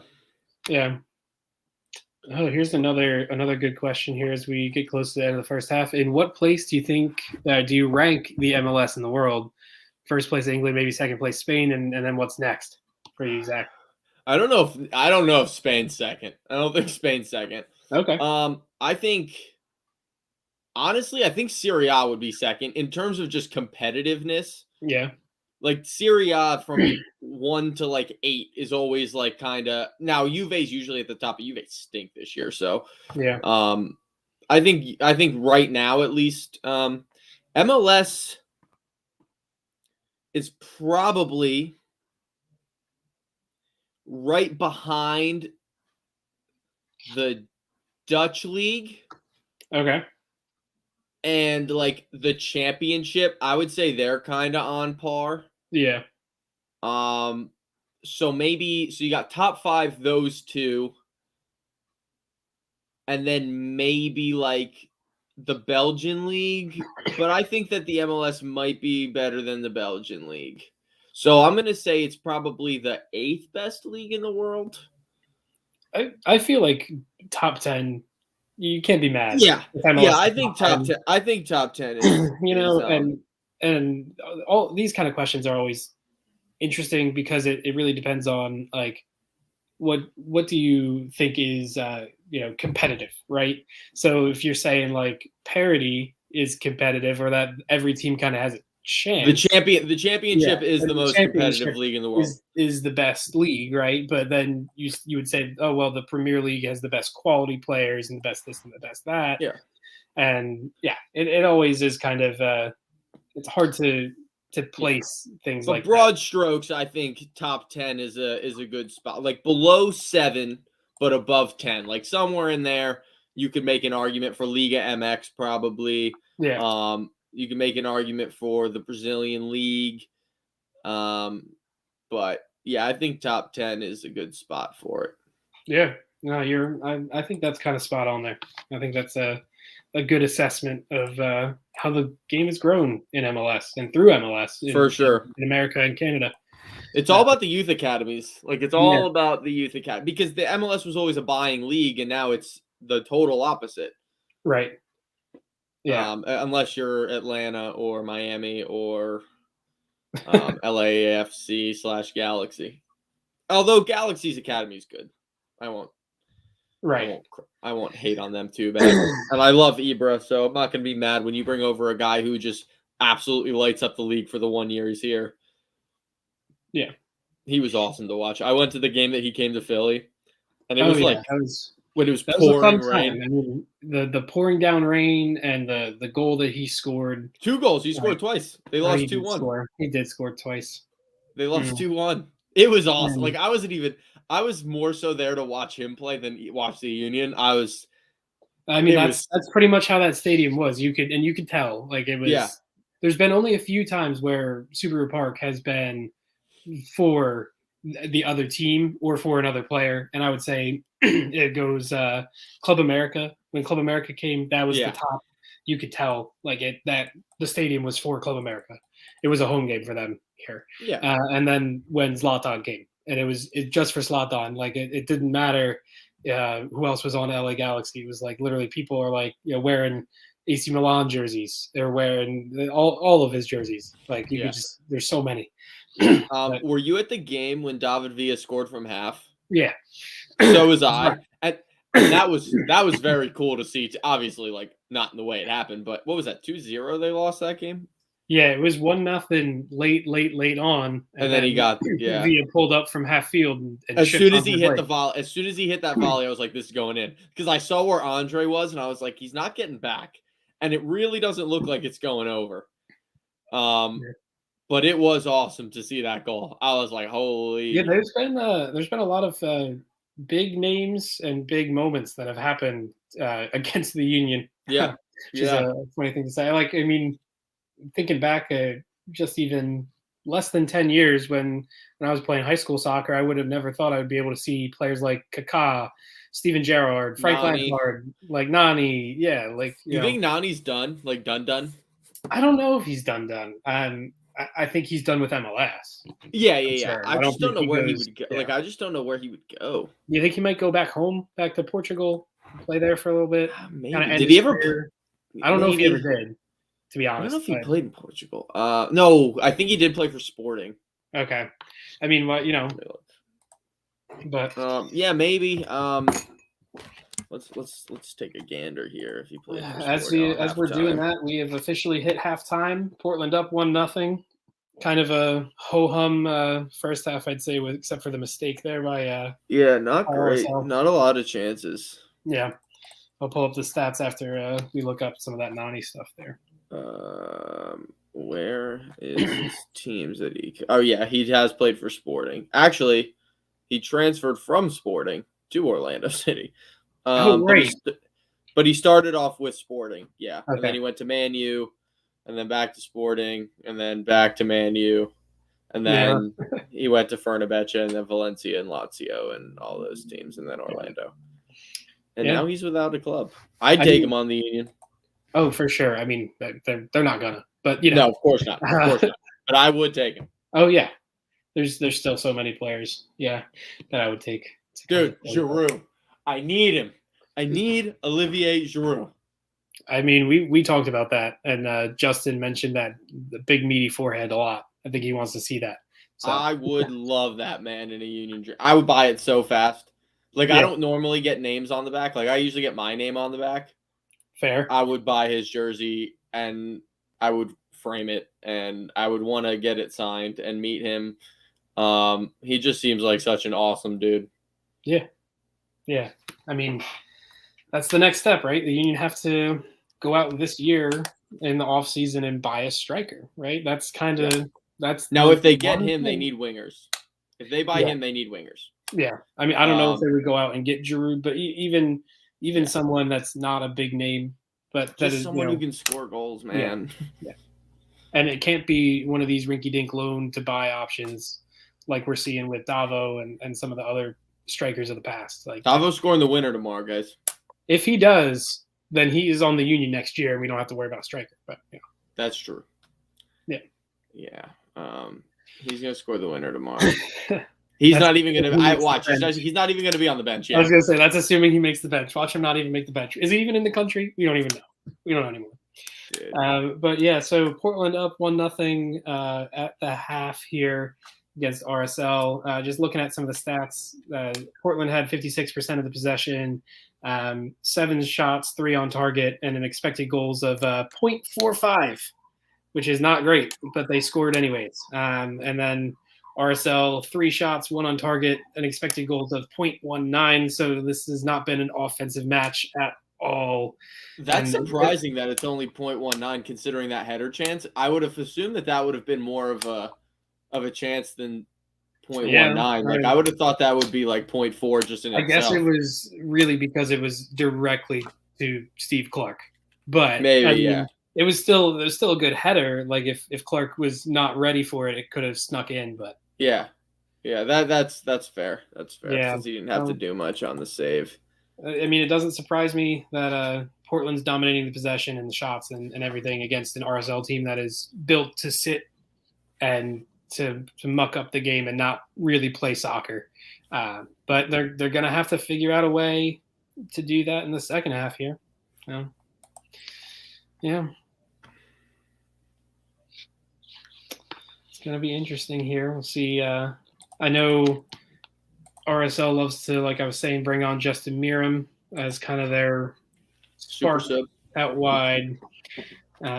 It's interesting. I don't know who they would bring him on for. I guess at this point it would have to be Anderson Julio or Damir Kreilach, but I would presume Julio stays on just because of the pace. Yeah, it's an interesting one there. And then actually, if I'm not mistaken, it looks like actually Sebastian Blanco's on the bench for Portland. I didn't notice that before. I don't think he'll play. No, especially if they're up 1-0, there's no reason for him to come on. But is Diego Valeri not on the team anymore? Diego Valeri is a bench player. He's on their bench. That is quite the super sub. Yeah, the legend to come off the bench. Watch RSL somehow scrap together a goal, and then Valeri will come on and he's so good. Yeah. And then they'll just carve a statue of him out of the wood there and put it in front of their stadium. Yeah, probably. If Jim wins tomorrow, he gets a statue. Just that alone. I'd be down for that. I think Jim gets a statue either way. It's so interesting that we're even talking about that because I never would have thought the Union getting a statue to put out in front of the stadium somewhere. But it kind of would have to be him. I think it definitely is Jim because he's been at the club. For those of you who don't know, I've been playing soccer since I was 4. I moved to playing down here when I was 8. And when I was 10, I was doing Union Juniors, which is what was there before the academy. They had a Union Junior system, and then they scrapped that idea for a year and a half, and then they revamped it into the academy. Yeah. And when I was doing Union Juniors, Jim was my coach. He was the guy, so he's been with the Union forever, right? And to be where he's at now, I think he deserves a statue. So, what moment or sort of a depiction should the statue be? For me, I think it has to be a statue of him when he sprinted down the sideline and kicked the board. I would love to see his celebration when they won the shield. Okay. I would have to see that moment. I want to look back on it because I think it was just a fist pump type of thing. I mean, that'd be a great statue. But and then he'd have to be wearing J's. He'd have to have a sweatshirt on. I'm still waiting for the suit and J's. I'm still waiting. Yeah, he hasn't brought the suit back since COVID. It hasn't been. Yeah, it has. Yeah, he hasn't. And I wonder what changed. I think it was he was finally comfortable with the drip that he has, and he's like, you know what? They're ready. Because People are ready. I've never been a fan of coaches in suits. Okay. I've never been a fan of it. I don't know what it is. I feel like I would just be super uncomfortable if I was on the sideline wearing a suit. Probably. Yeah, Like, I mean, I just prefer like the way Pep dresses. Like, yeah, give me that all yeah. day long. Yeah, just swag. You like Nice clothes, but like comfortable clothes. Mm-hmm. Stuff you can still run around in, so you can exactly. Like I don't want to be knee sliding like Mourinho in a full suit. Right. Yeah. Now I'm sure if Pep knee slid, it'd probably be worth as much as the suit. Like his clothes are probably not cheap. No. But yeah. So I don't understand the suits. I don't like it. That's fair. But yeah, so we would need to see, or maybe he'll pull something special out for his MLS Cup winning celebration, and that'll be the moment. And maybe just him lifting the trophy. You know what? I'd be fine with that. Or him, if let's say the Union win and it's time for the trophy lift, and Ali Bedoya is up there and he's ready to lift the trophy, and right before he goes and grabs it with two hands, he calls Jimmy up and he says, "You lift this half, I lift this half." Yeah. They lift it up together. That's a statue right there. Boom. Him and Ali, that'd be emotional. Him and Ali with the trophy in their hands there. Oh, yeah. I can see it now. It was funny. I was talking with some friends last night because that was like when I first heard about like the party thing. Yeah, I was like, imagine it wasn't like a birthday party. Imagine like they went out to the club and Ali like had the armband on and he was like clubbing, freaking just going crazy. They went full Atlanta United after they won the cup. Did you see what they did? Yeah. Dude, I would go out in like my full kit. I'd be going out just wearing my kit everywhere. Right. They're like, oh, I just won MLS Cup. I don't care. I'm a superstar. I'm awesome. Yeah, I'd be wearing my full kit for sure. Oh man. Oh, someone just commented on a Union post when Union tweeted out a few hours ago, just "We believe," and someone photoshopped Jim Curtin into the Ted Lasso, into the believe sign. That's how we all are right now. Nah, but like it gives me Nick Foles and the Eagles Super Bowl vibes, man. Like it just gives me vibes where, for some reason, I don't know what the reason is, but they're gonna win. Like that's how I feel. Yeah, I mean, and like they should win. They should not. Who cares who it is on the field at this point? I don't care at all. That's sort of the last 48 hours have been a lot of fans and media and everyone just contemplating who are going to be the guys. Like it doesn't matter. Whoever it is, they're going to have to play soccer. Like they're going to have to play and they're going to be ready to play. Like this team has shown the belief in themselves for the whole season. And except for Colin. I don't think Colin can play. I think he has the belief in himself. I don't know if he can. But over belief may lead to some issues. You're not wrong. And the way he loves to play physical and how he's very slow against the fast recipe for disaster. Yeah. Although, I guess, it depends on, because if they do employ one of their other forwards to play, they're all off pace. So, or at least a semblance of pace. Now, if they choose to do Maxi at the false 9, I think that would bode well a little bit better for the Union. Given this information, they know. I would presume they're like, we might put 4 forwards on the field. Yeah, we'll be they'll just play all of their fast players up top. They'll rest Maxi Morales. No, I'm just kidding. They won't. They better not. Could you imagine? Disrespect. Oh man, the Union winning 4-0. But you know what? I would respect it if Delia decided to go, I'm not going to play Maxi Morales today. I don't need to. I'd be like, you know what? Fair play. I respect it. I could imagine just the outrage. The outrage on Union Twitter. And then just from the team's perspective too, how that would just if I was a player and I saw they're resting their players because they think they're going to the final because we're playing today. That would be a light a fire. Mistake. That would be a huge mistake on Delia's part. Yeah. I have a feeling that's not going to happen. But no, I don't think so either. Now, someone I could see them resting Sands. Yeah, no, I mean, if he's still, only 50, 60%, and yeah, they could rotate the center of their midfield. I could definitely see that. Also not wise, but I could see it. Yeah, or they would have a game plan of like, you're only playing this amount of minutes today, and we're getting you off. Yeah. But yeah, I still can't believe New England choked. I think it's crazy that was how that happened. We didn't really talk about that much. Like, they literally choked that game away. I mean, yeah, but the funny thing is, New York City dominated the game. Oh yeah, no, it was just Bruce Arena's choice to come out in a 4-4-2 diamond that played possession.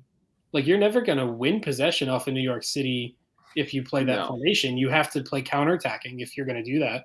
And they didn't. They didn't want to do that at all. Yeah, Tajon at a center mid spot was such a weird choice. Like, I understand you want him in dangerous places to maybe impact the game, but it seems play him like at winger. Then play him at winger. It seems like his speed is his best asset still. So, like, you would want him in the wide spaces rather than the playmaking spaces to influence the game. I don't know, but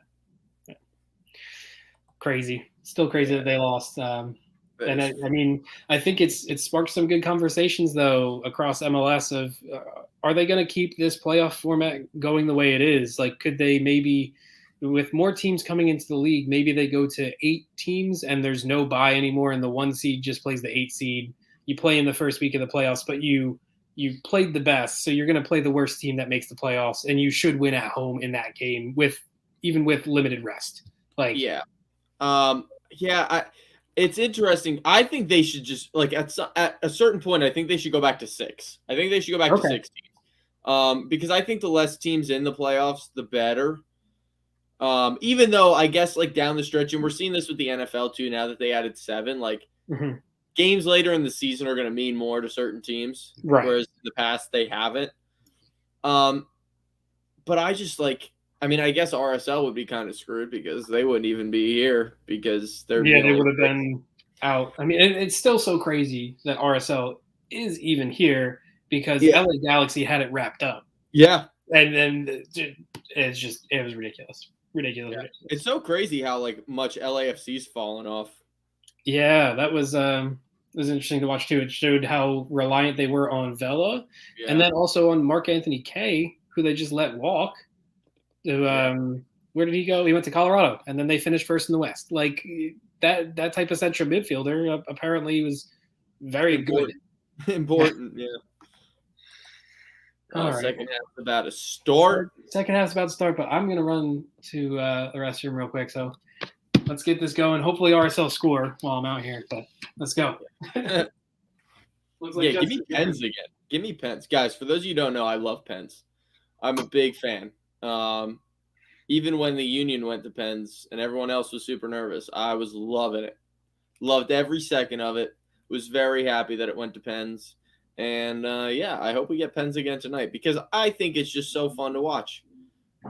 People becoming villains, people being heroes, you know? I think it's just a great environment for the sport itself.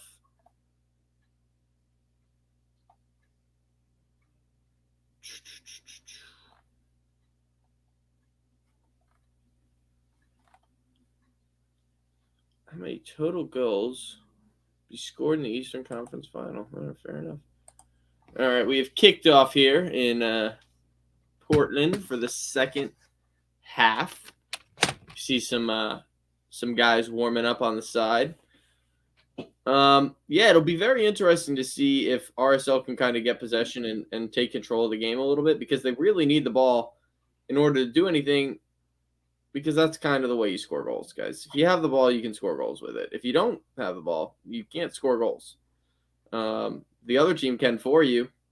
That'd be something. But and I think just the way that they play, I don't see that this game is really the way it's panning out is conducive to their, like, counterattacking the way that they tried to do it in the first half. At least after the first, like, 15 minutes when they had, like, all the possession. So hopefully, like Tim was saying, that they come out of their shell at some point so we can get a little more end-to-end action and maybe have them score.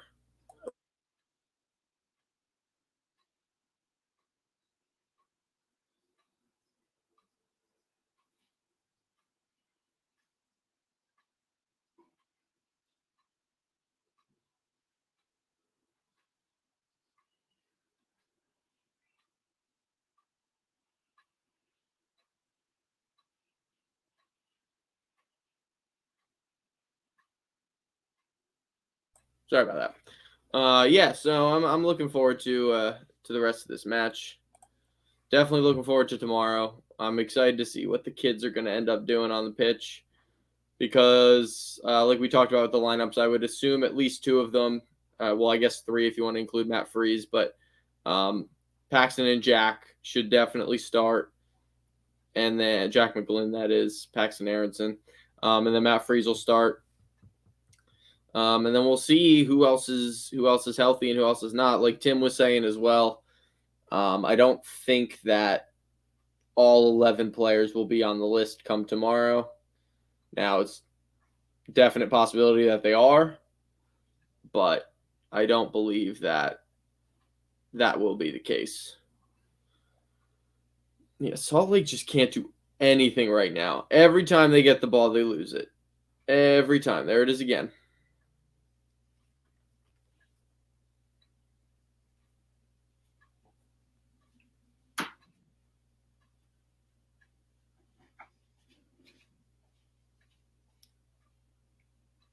All right. A few minutes in here. Yeah, Salt Lake, again, struggling with the ball. Every time they get it, they just seem to piss it away a little bit. Hopefully they get it together, man. This has been a very like of all the playoff games so far, this has been the most boring for sure that I've watched. Yeah, I think this is sort of on par with how the game against Seattle looked, except for the fact that Portland got an early goal here. Yeah, It's not looking great for RSL. Oh, this is Chara's 353rd appearance for Portland. That's ridiculous. It's a ton, and it's a club record. Of course. That was a good pass. Whoa, okay. Foul? Maybe? Nothing? Corner, all right. Okay. I mean, at least they're starting to open up because they kind of have to. Sooner rather than later too, because you don't want to be getting into those last couple minutes. Yeah, and I think I heard them say that like RSL have scored either the most or like near the top of MLS in the last 15 minutes when they're able to score late goals. So maybe, all right. Well, maybe that's what they're doing here, leaving it late, corner in. Oh, awkward. That was awkward. Chara to Chara. Yeah. Oh wow. And Abobase's in San Jose now, yeah. Yes. Yeah. Oh man, when they were talking about him moving, I was really hoping the Union pulled the trigger on him. What is he a striker or is he a winger? I've always been. He's not like a pure striker, but he plays there. I think he's more suited for the wing, but he's got pace and he's got tech and he can score. Yeah. I mean, that's what it's about. We'll see if he's able to actually do anything in San Jose. I kind of forgot that happened. Like that. I think he had a decent start to like him being there. Yeah. But I think he fell off a little bit towards the San Jose is a train wreck though still. Like my TSL made he seems like a good player coach, but the style that he wants them to play just does not work. Yeah. It's either they're winning games 4-3 or they're losing 8-0, and it's just like, what is going on? So they're basically the Leeds of the MLS. Yeah, that's fair. RSL looking like they want some possession here. 5 minutes in. I'm intrigued to see too if any team ever like adopts like pep ball in MLS. Yeah. Like if any team's able to ever just absolutely dominate possession, like Pep's Barca team did. It would cost a lot of money, and I mean the only teams that might be able to pull that off with the money that you're talking about are probably like an Atlanta, maybe a Galaxy, if they want to play that way. It would be interesting to see what happens with that. Maybe even someone like a New York City, because they love to dominate the ball. Like it's just and they do spend money, but it's like if City Football Group actually cared about what New York City truly looked like, if they wanted them to play Pep ball. Yeah, they would also need a full pitch first. That too. So they could actually play the way that they want. I saw a rumor, actually, I don't know if you caught this a few days ago, that there are some people inside of City Football Group that thought Pep would eventually come to New York to coach. Yeah, I did see that. And open their full stadium whenever they would get one as their coach. And I'm like, that's ridiculous. Like, that would be insane. Oh, it would be amazing to see. And honestly, I would enjoy watching a Pep coach in MLS. Like, I think that would be really cool.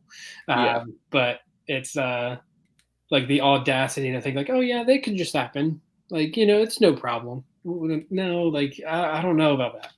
Like, I still think Pep definitely wants to manage internationally too. Yeah. So we'll see. But that would be super cool. Yeah.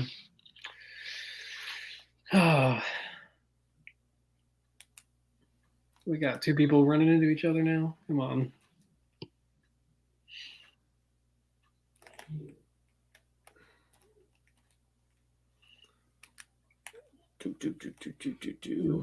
It seems like RSL is actually going to keep possession at least for the first 10 minutes of the half here. Yeah. Well, I mean, to be fair, that happened to them in the first half too. Yeah. Did not end well. Yeah, you're not wrong. Yeah. Yeah. I think I'm with you though. I just kind of want RSL to score just for the vibes alone. Like, let's get extra time. Let's get pens. Dude, why not? Come on. Give me pens. I mean, that would favor RSL greatly anyways, which I still am pulling for them, but Yeah. Yeah, Cho is a decent keeper for sure. Yeah.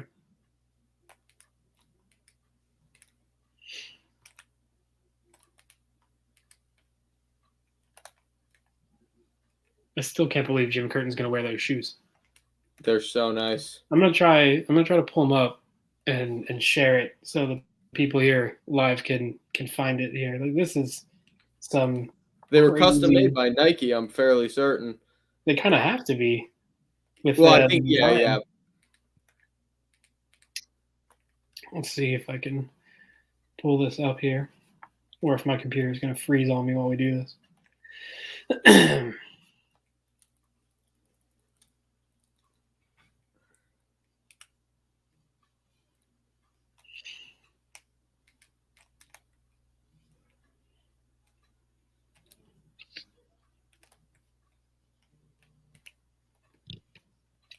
Man, my computer is being temperamental. It does not want to show you guys this picture here. Keeps loading and loading.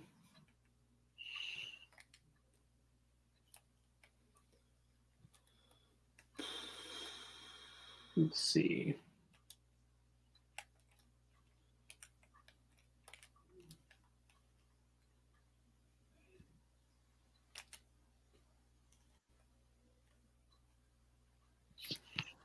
All right, let's see if this works here.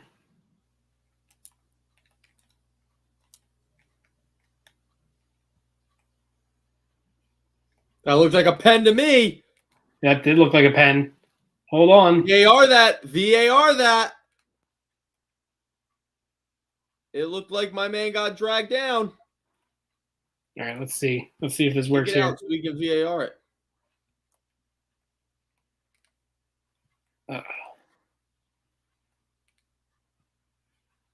Dude, let's VAR that. Come on. I want to see the replay at the very least. Right, for sure. Like, they have to. There's been a lack of actual VAR, like going to VAR in MLS playoffs. That's a pen. That is a pen. That is a pen. 100%. Yeah, he's definitely getting pulled. Like, did they not? They must have not gone to it. That's so poor. Yeah, no, that's some BS right there. Oh, that is certainly a PK. Not a fun time. Not a fun time for RSL. They deserve better there. I mean, like, the ball was out and was played back in, right? Like, most definitely. Like that already Yeah, happened. that is so a pen, man. Oh no! Now Portland's coming back. Now they want to shout for one. Oh, that's horrible. Oh, that's a bad foul. Yeah, that's a yellow at the very least. But I cannot believe that they didn't give a pen there. That's insane to me. Yeah, that's. Oof. Well, my computer is not going to let me share this picture, so I'm going to try to show you guys on here on my phone. I can Probably try won't and be do able to see it this very in well. 1 second. I can Here. try and do it in a sec, yeah. Here's what it looks like. You guys see this right here? This craziness. It looks like the jersey, but with a Nike shoe. It's a great time. That's why the Union are winning tomorrow, as Zach pointed out on Twitter. Yep. They are winning solely because of the shoe. Oh, here comes Justin Meram right before the hour mark. Super sub time for RSL. Oh, crazy. I will be so interested to see how Jim subs tomorrow. I mean, it's gonna be interesting. I mean, again, always depends on who's going to be available out of that group of 11 players that might not be there. But yeah, if it's none of them, I would say Jim might ride with who he's got, and then like maybe if somehow Paxton Aronson doesn't start, you bring him on as your attacking guy, or you'll have Anthony Fontana available, like bring him on. Jesus Bueno is your defensive midfield sub. There's really no one for the back line, so you kind of have to hope and pray that there's players there that can actually withstand New York City for the full game. Honestly, if I knew this was going to be happening, I would have rather we played New England because Fontana is scoring against New England. You're not wrong about that. He didn't ever get the opportunity this year, I don't think, or maybe he did and he didn't. But still, he scored some pretty good goals against New England there. Also, we could have brought Mark back for his wonder goal against New England. Oh, that was a rip. Yeah, it was. I think that's the moment last year when I knew that the Union were going to win something. I didn't know what it would be. Was that not the game that won them the Shield? No, I think he scored on an away game. It might not have been New England now that I'm thinking of it, but it was later on. I'm pretty sure that rip was against New England. Yeah. Maybe it was, and I'm just not remembering it. What a waste of a shot that was. Yeah, they had 4 people right at the top of the box. Why are you shooting? Nizgoda's coming on too for Portland. He hasn't played much this year, but he's a good player. Oh, Moore is coming. That's interesting. So like for like. Yeah. Yeah. Pushing for a second to seal the game off with fresh legs. Yeah, it seems so. But still, yeah, last year when Mark McKenzie scored that banger, I was like, okay, the Union are going to win. They're going to win something. I don't know what they're going to win, if there's going to be supporter shield or if there's not going to be supporter shield. But, like the goals that they scored last year and the way that they played defense, just amazing. Yeah, they were a very good team last year.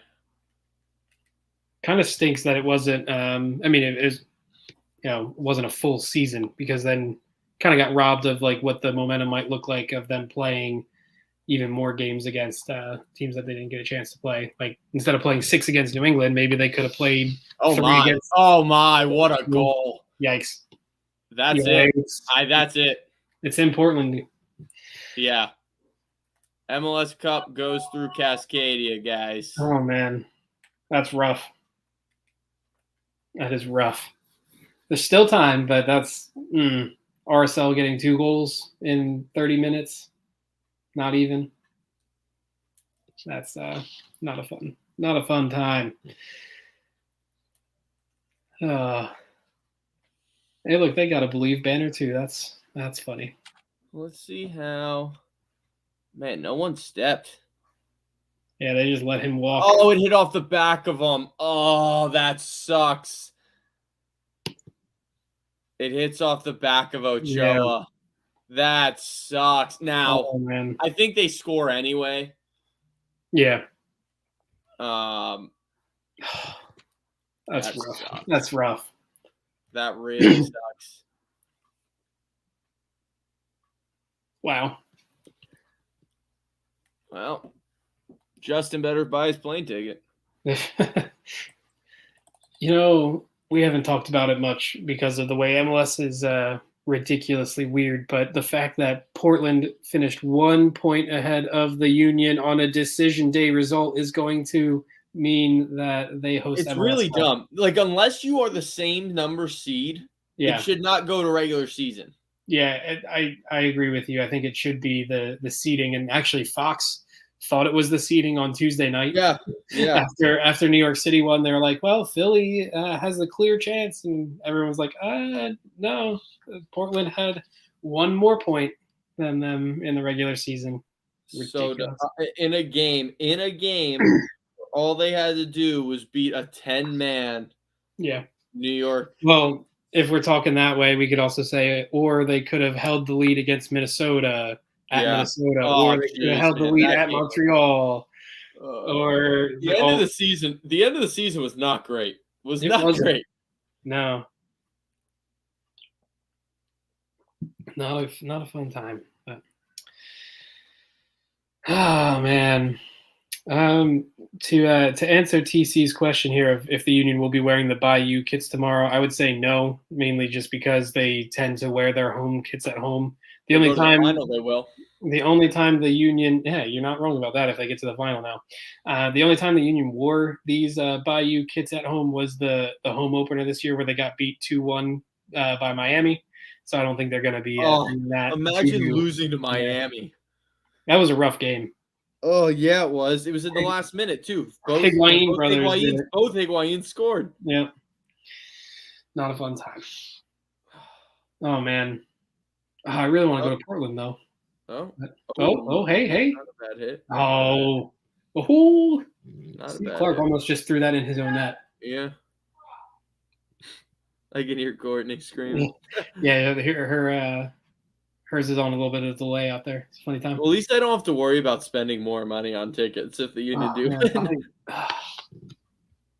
If the Union get to go to MLS Cup and they played all 3 of the games to get to MLS Cup at home and then it's at Portland, I'm like, there's always Portland's been high on the list of places I've wanted to go to watch a game. Yeah, it would be awesome, man.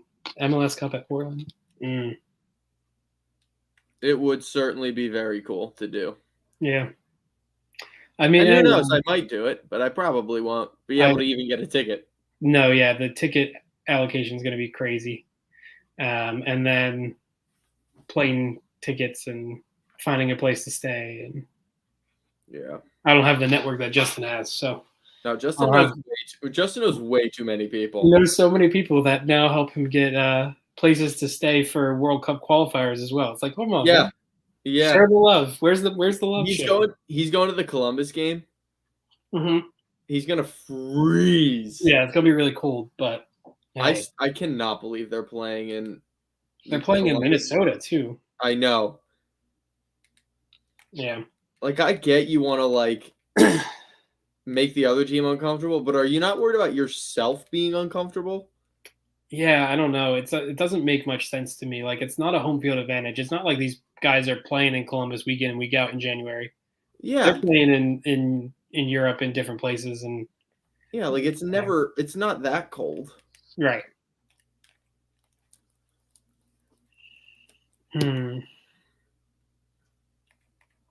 Yeah, I think it's super dumb that they're doing that. Yeah. I get Columbus because that's basically your home field at this point. Right. But Minnesota, play a game in freaking Philly. Yeah. I know their U.S. men's national team seems to be very scared of an East Coast qualifier again since the Panama game at Red Bull Arena or whatever happened there. To me, it was more so the players on the pitch didn't play well than it was the crowd influence, but it seems like they're going to choose now Midwest, and I don't know. And I guess they can't really, and Texas doesn't really work because. Yeah, I don't know.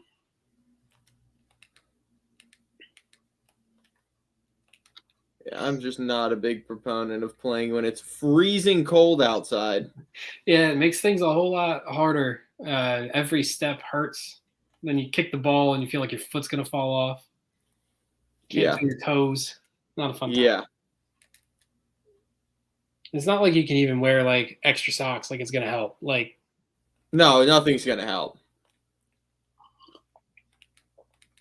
you go up for a challenge and you catch an elbow and you feel like you're dying. Dude, imagine metal studs. No, okay. Metal studs hurt in general. Imagine getting cleated with metal studs in February. Yeah. In Minnesota. No. Like, I don't think I'd wish that in my worst enemy. Yeah. Jeez, that was very close from Portland. Now I'm trying to think of like, okay, where's the once the Union win against NYCFC, where are they going to choose to have the watch party? Because that makes or breaks things too. And on December 11th, when it's freezing cold outside, so I'm sure it's going to have to be outside somewhere. The New Ridge, is it New Ridge Brewing? I don't know. I'm talking about like if the club like did like a huge like they rented out a giant space. They might as well just do it at the stadium. I mean, they did that for MLS's back tournament, and I went to those games there and watched it on the big screen. That was a fun time. I would not hate that. Now, it was warm. It was warm. Yeah, it was the summer. You're not wrong about that. But so maybe that'll have something to do with it. Yeah. Plus COVID, like they might not want to have inside places, but it's so true. I don't know. Like it can't. I would have a hard time watching an MLS Cup final that the Union are playing in just from my living room. I know that. Like I would need to be around other people. Yeah. I mean, I'll definitely like if that is the case, I'll definitely have people over. Like it won't just be me. It'll be like me, my girlfriend, probably most of her family. But Ooh, Justin Miram trying something. Can you do anything? No? Getting stuck? All right. Not half bad. Rework it. Oof. Yeah, this is just not Salt Lake's evening. No. I think Portland is the team that they most didn't want to face just because of the way they play on the counter. Can make a lot of things out of nothing. Yeah. Especially if you don't step up and stop their freaking run in the middle of the field. Yeah, like I would presume that like someone was about to step up because like once you get to the 18, you have to. Right. But when you like, I just feel like you got to step up even sooner than that. Yeah. I don't know. We got about 20 minutes left to see if Salt Lake can do anything here. If they can get one before 80, I think they would really fancy their chances to get a second, but it does not look like they're going to score in the next 10 minutes at all. No, it does not.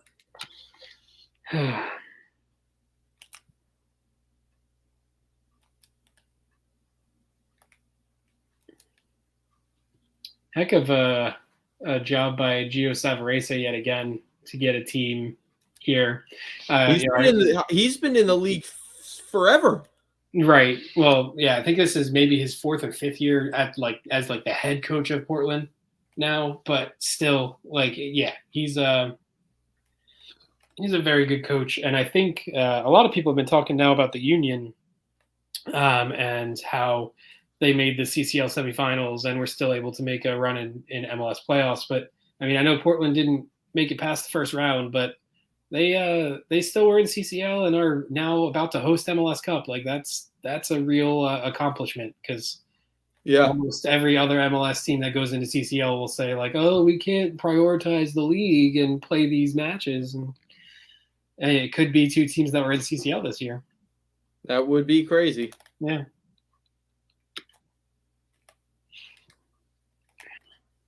I think it's finally gotten to a point where I'm like, no matter what happens for the Union, like they've met my expectations now. They've exceeded mine for this year for sure. Like my optimistic expectation, I think I said this on the podcast this week, was to make the Eastern Conference Final. Yeah. But I never thought they'd actually do it. No, especially when they really didn't replace the losses that they had last year. Yeah.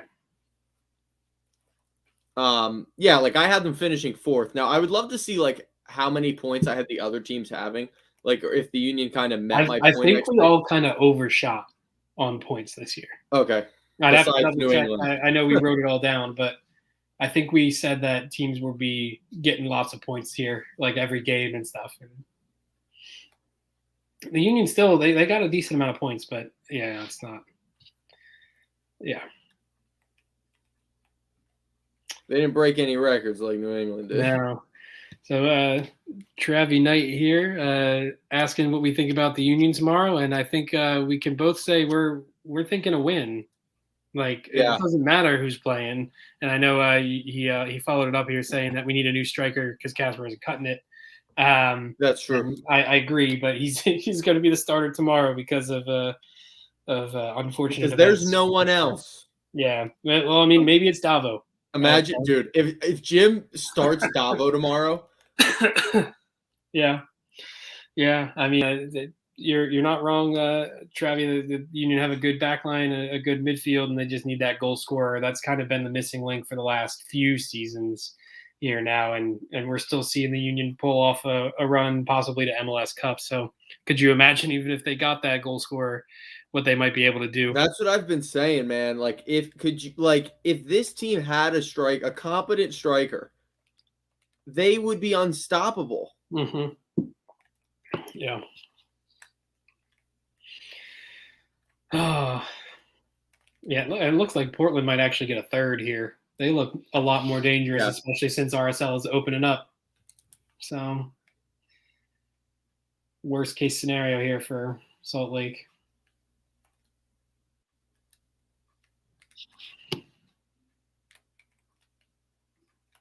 Mm-hmm.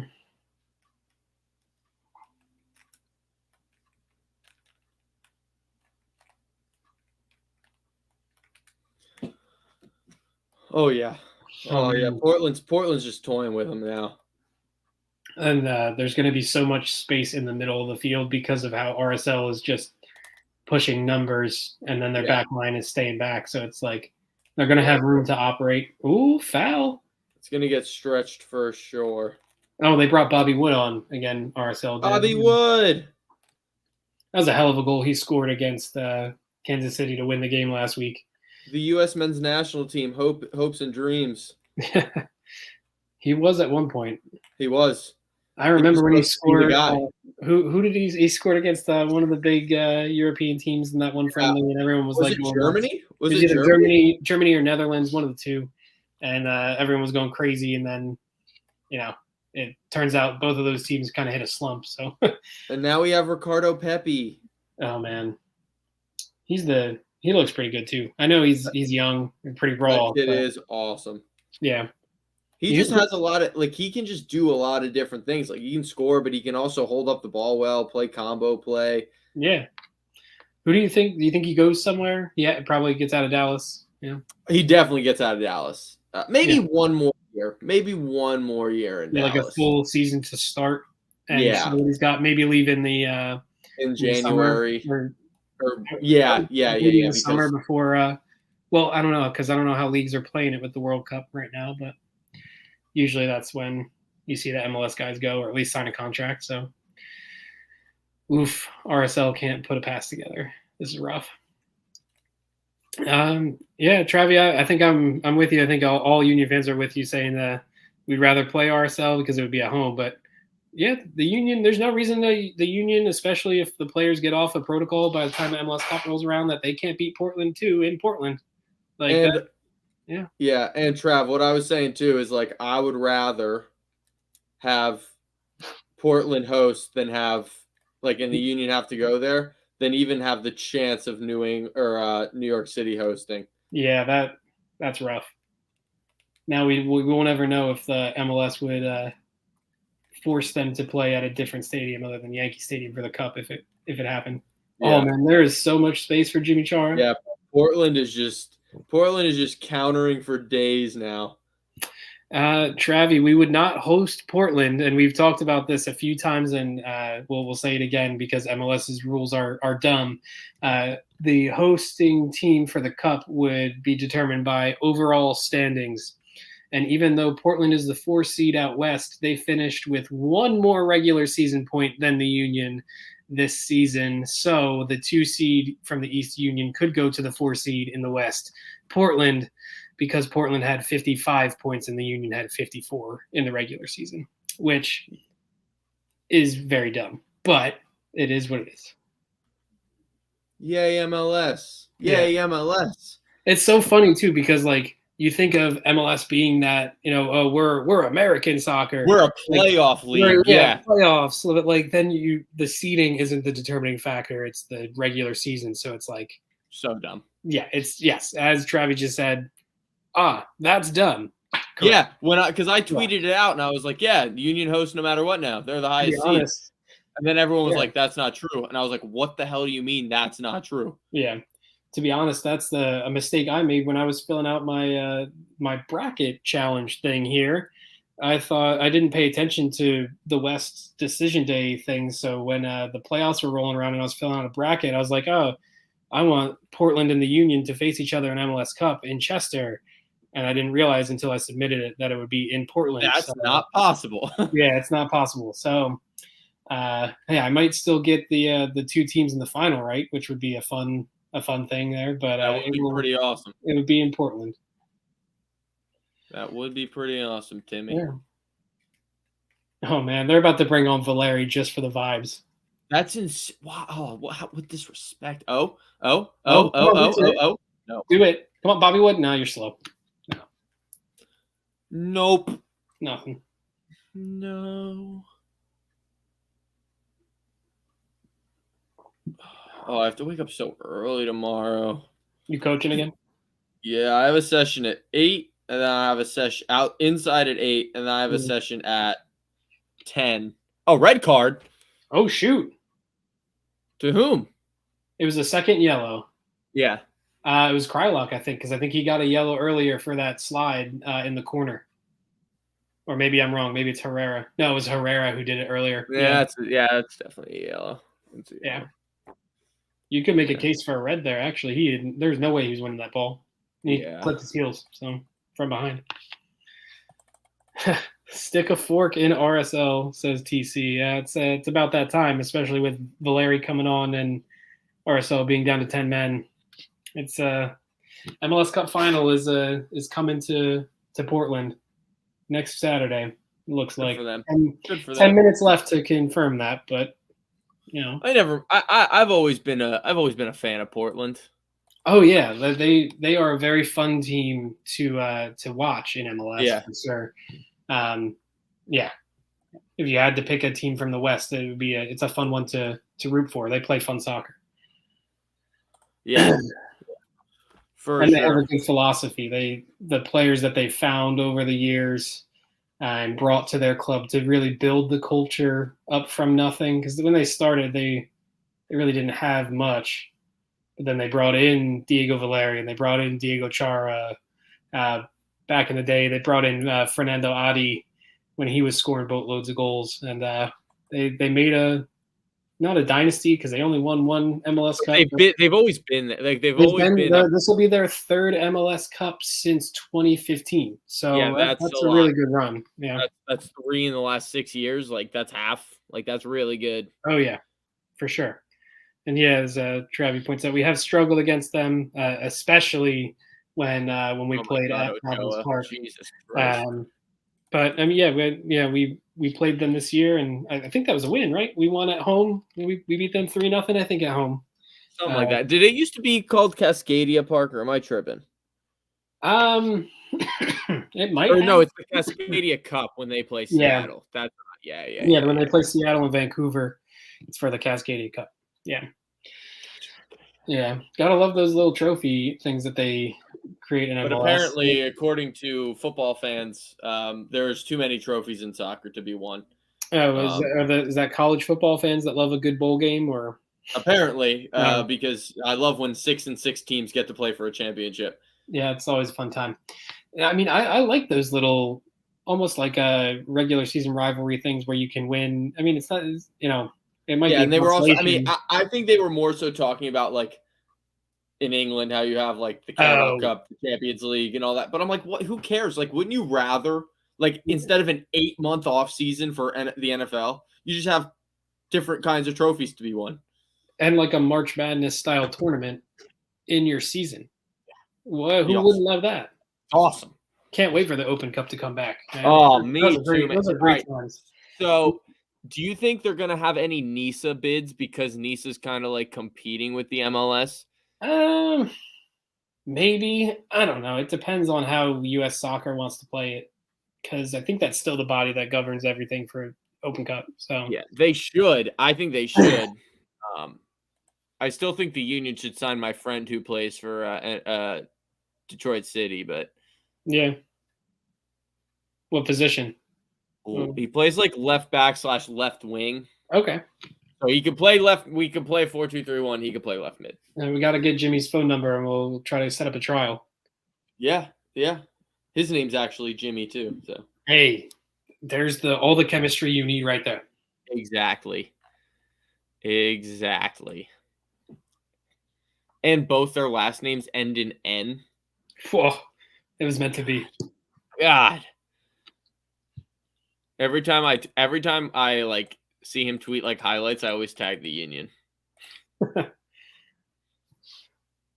That's funny. All right, we got 7 minutes left of this. Unless something absolutely absurd happens. It's MLS Cup playoffs. It's been happening, but yeah, this game has been very like just straightforward. RSL doesn't have anything left. It's Nah, they're done. Been pretty clear since the beginning, and then they let in the 5th-minute goal. So it's just that goal really changed things. Yeah.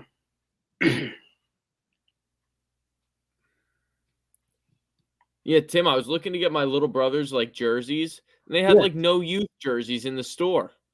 Oh wow! I mean, hey, that's I guess good for the shop there. Yeah, but I didn't even see a space where they would have been. Like yeah, they used to be with like the regular jerseys, and I think they moved them. They made like a kids section. Or something. There is. It's super small though. I was like, and I'm not gonna get my little brother's. From what I remember, though, the kids' youth jerseys are still ridiculously expensive for what it's worth. Might as well just get them as small, like a men's small or medium, and grow into it type of thing. Yeah. I'll probably just get them beanies. That'll still run me like pretty sick beanies. I was gonna say, but that'll still run me like $60 for 2 of them. Yeah. And I kind of want to get one for myself too. Oh, that was a good delivery on the corner from RSL, but see anything crazy? Trying to rework it. Ball in, good ball up. No, right to his hands. Dang, man. They've had a few opportunities from those reworked set pieces where if they could just place it just a little bit better, it might be a different story here. I mean, that first half would have changed everything. I still think they should have had a pen to make it 1-1. Yeah, that'll probably be talked about a lot because that would have changed the game completely. I mean, assuming they make it. Because RSL would have had all the confidence swing to them. It would have taken all of the crowd noise out of that building. Yeah. What does suck is MLS Cup will be played on turf. Yeah. Which is sad. Yeah. That's rough. It's better than a baseball stadium, though. Like that's true. That's true. Yep. It's worse than playing soccer in a baseball stadium.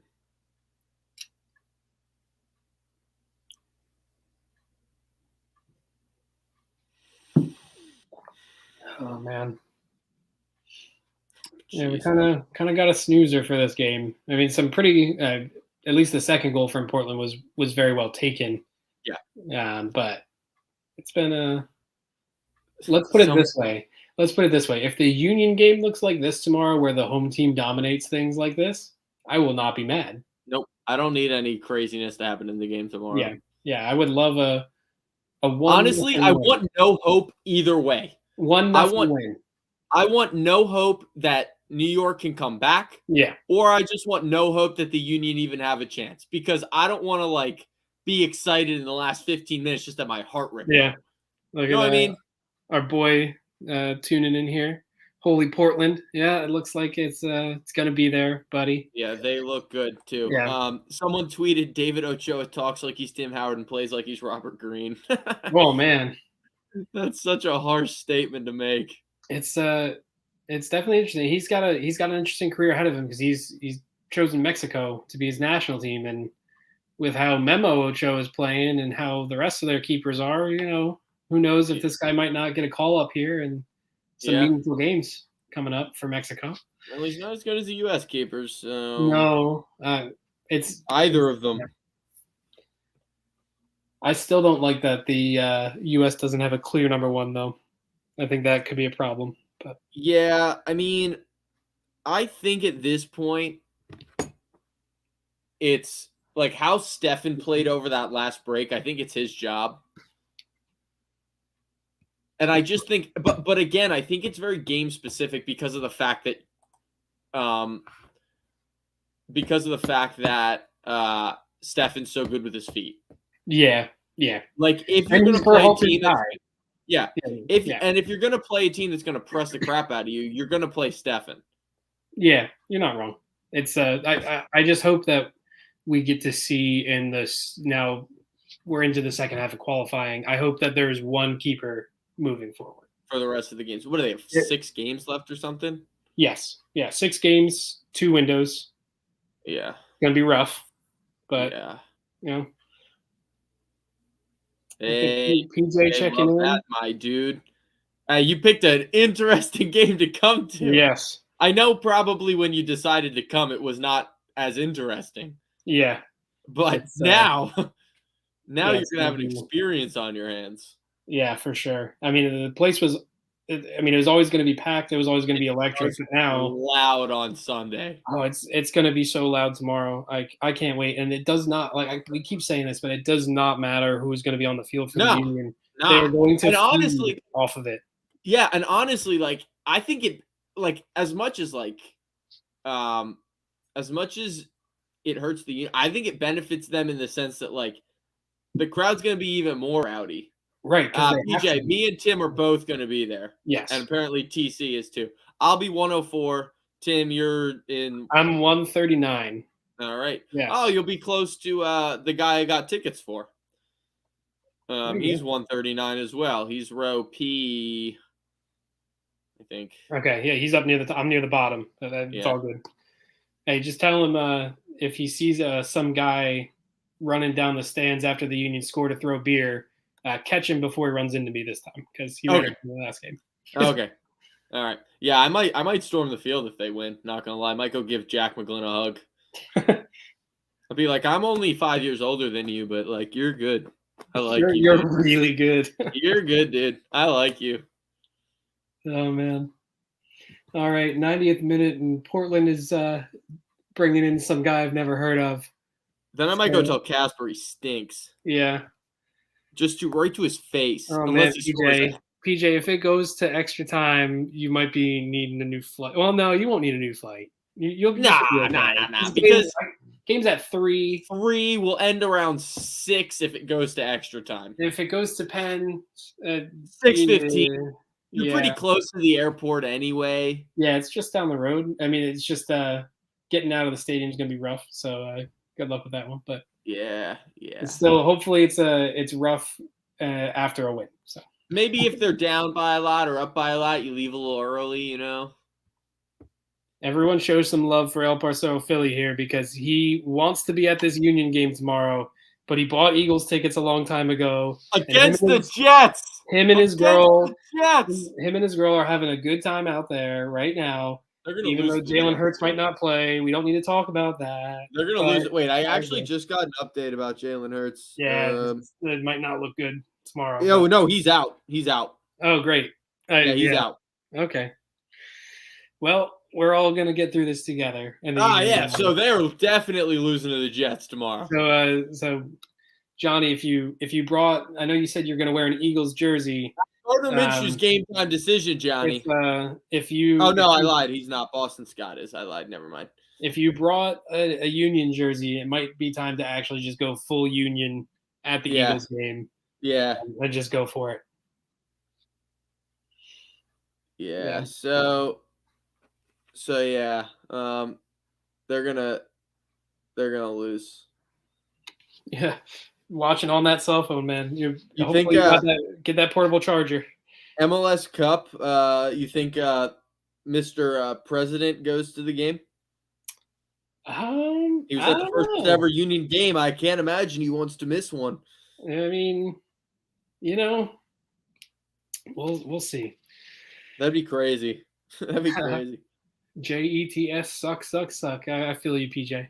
Yeah, they do suck, but they will win tomorrow. Says the Cowboys fan. We're not going to talk about it. It's all good. Yeah. Well, they beat the Saints on Thursday, so I had a good day. Yeah. Oh man. Yeah, the Eagles game is at 1, so it'll be just overlapping the Union game, which starts at 3. But hey, props to the city of Philadelphia, who sold out the Soo regardless of the Eagles being on, which is an accomplishment in and of itself. And yeah, well, there's a shot of the Portland Timbers bench dancing here. As they're like a minute away from hosting MLS Cup final. With a free kick. I'm gonna be interested to see if that Valeri. Is that Valeri about to smash this? Smash it! Good Holy save. Shit! No, he did not. Okay. I'm gonna be super interested to see if they broke the record tomorrow for most fans of the game. I think they're going to. Yeah. Because they were saying, I mean, there's no way to even standing room is also sold, yeah. And people were reselling standing room for like hundreds of dollars. Like, no, yeah. I think this is gonna break the record of what it looks like. Yeah. Also, I don't think I ever got my parking pass, which is so weird. Like, I go on my account and it's there. Yeah, you're gonna need to call someone, buddy. You got to get that. I did. No, I called them today and they were like, "There's no people available. They'll call you back." Oh, wow. I have to call them back again tomorrow. But I mean, if I show them my account and it says like parking pass for New York City, Philly, I can't imagine they don't let me in. It just doesn't have the code. Yeah, I think with how crazy it's probably going to be down there, you'll probably be all right.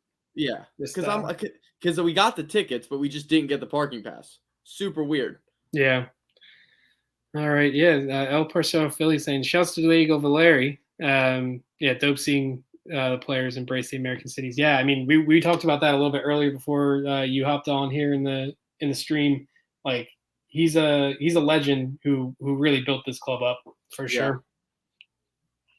PJ coming in, kind of sad to see Portland is going to win. Means Philly can't host, but at least NYCFC can't win MLS Cup now. I agree, because I think if they were able to play on their baseball field, they probably would have won, which would have sucked. Yeah, TC. I paid 40 with fees. I paid $43. There it is. It's final. Portland has won 2-0. MLS Cup final Saturday, December 11th will be played in Portland, Oregon. Yeah. Fair plays to Portland. Fair plays to Portland. Oh man. Yeah, now we all got to frantically message Justin to be like, "Did you get your plane tickets yet?" Because we know how it's going to be. Oh man, that's crazy. I mean, props to Portland. They dominated. They were able to, and even their whole playoff run, they were able to secure a home playoff spot and win that first game. And then they had to go to the number 1 seed in Colorado, and they kind of played them off the field at times in that game on Thanksgiving and got the late winner just to come back home against I'm just going to say an RSL team that didn't want to play soccer in any other games, but still made it to a conference final and beat them. So, hey, props to them. They were the team I picked for the West, so I feel pretty good about that. I also picked the Union, so let's see what happens there. But all right, Timmy, look at you go. Yeah, let's end it here. It was a good time with you all here. 2 hours and almost 19 minutes of talking soccer, as we had a good 30-minute pregame show. Still mad at Fox. I'm gonna keep saying that for lying about that start time again. But we're seeing the scenes here at Providence Park, and hopefully we'll be seeing the Philadelphia Union play there next Saturday for a chance to win MLS Cup in 2021. For Zach Labasso, I'm your boy, Tim Lovinguth, and we're telling you to dupe on. See you guys. Later.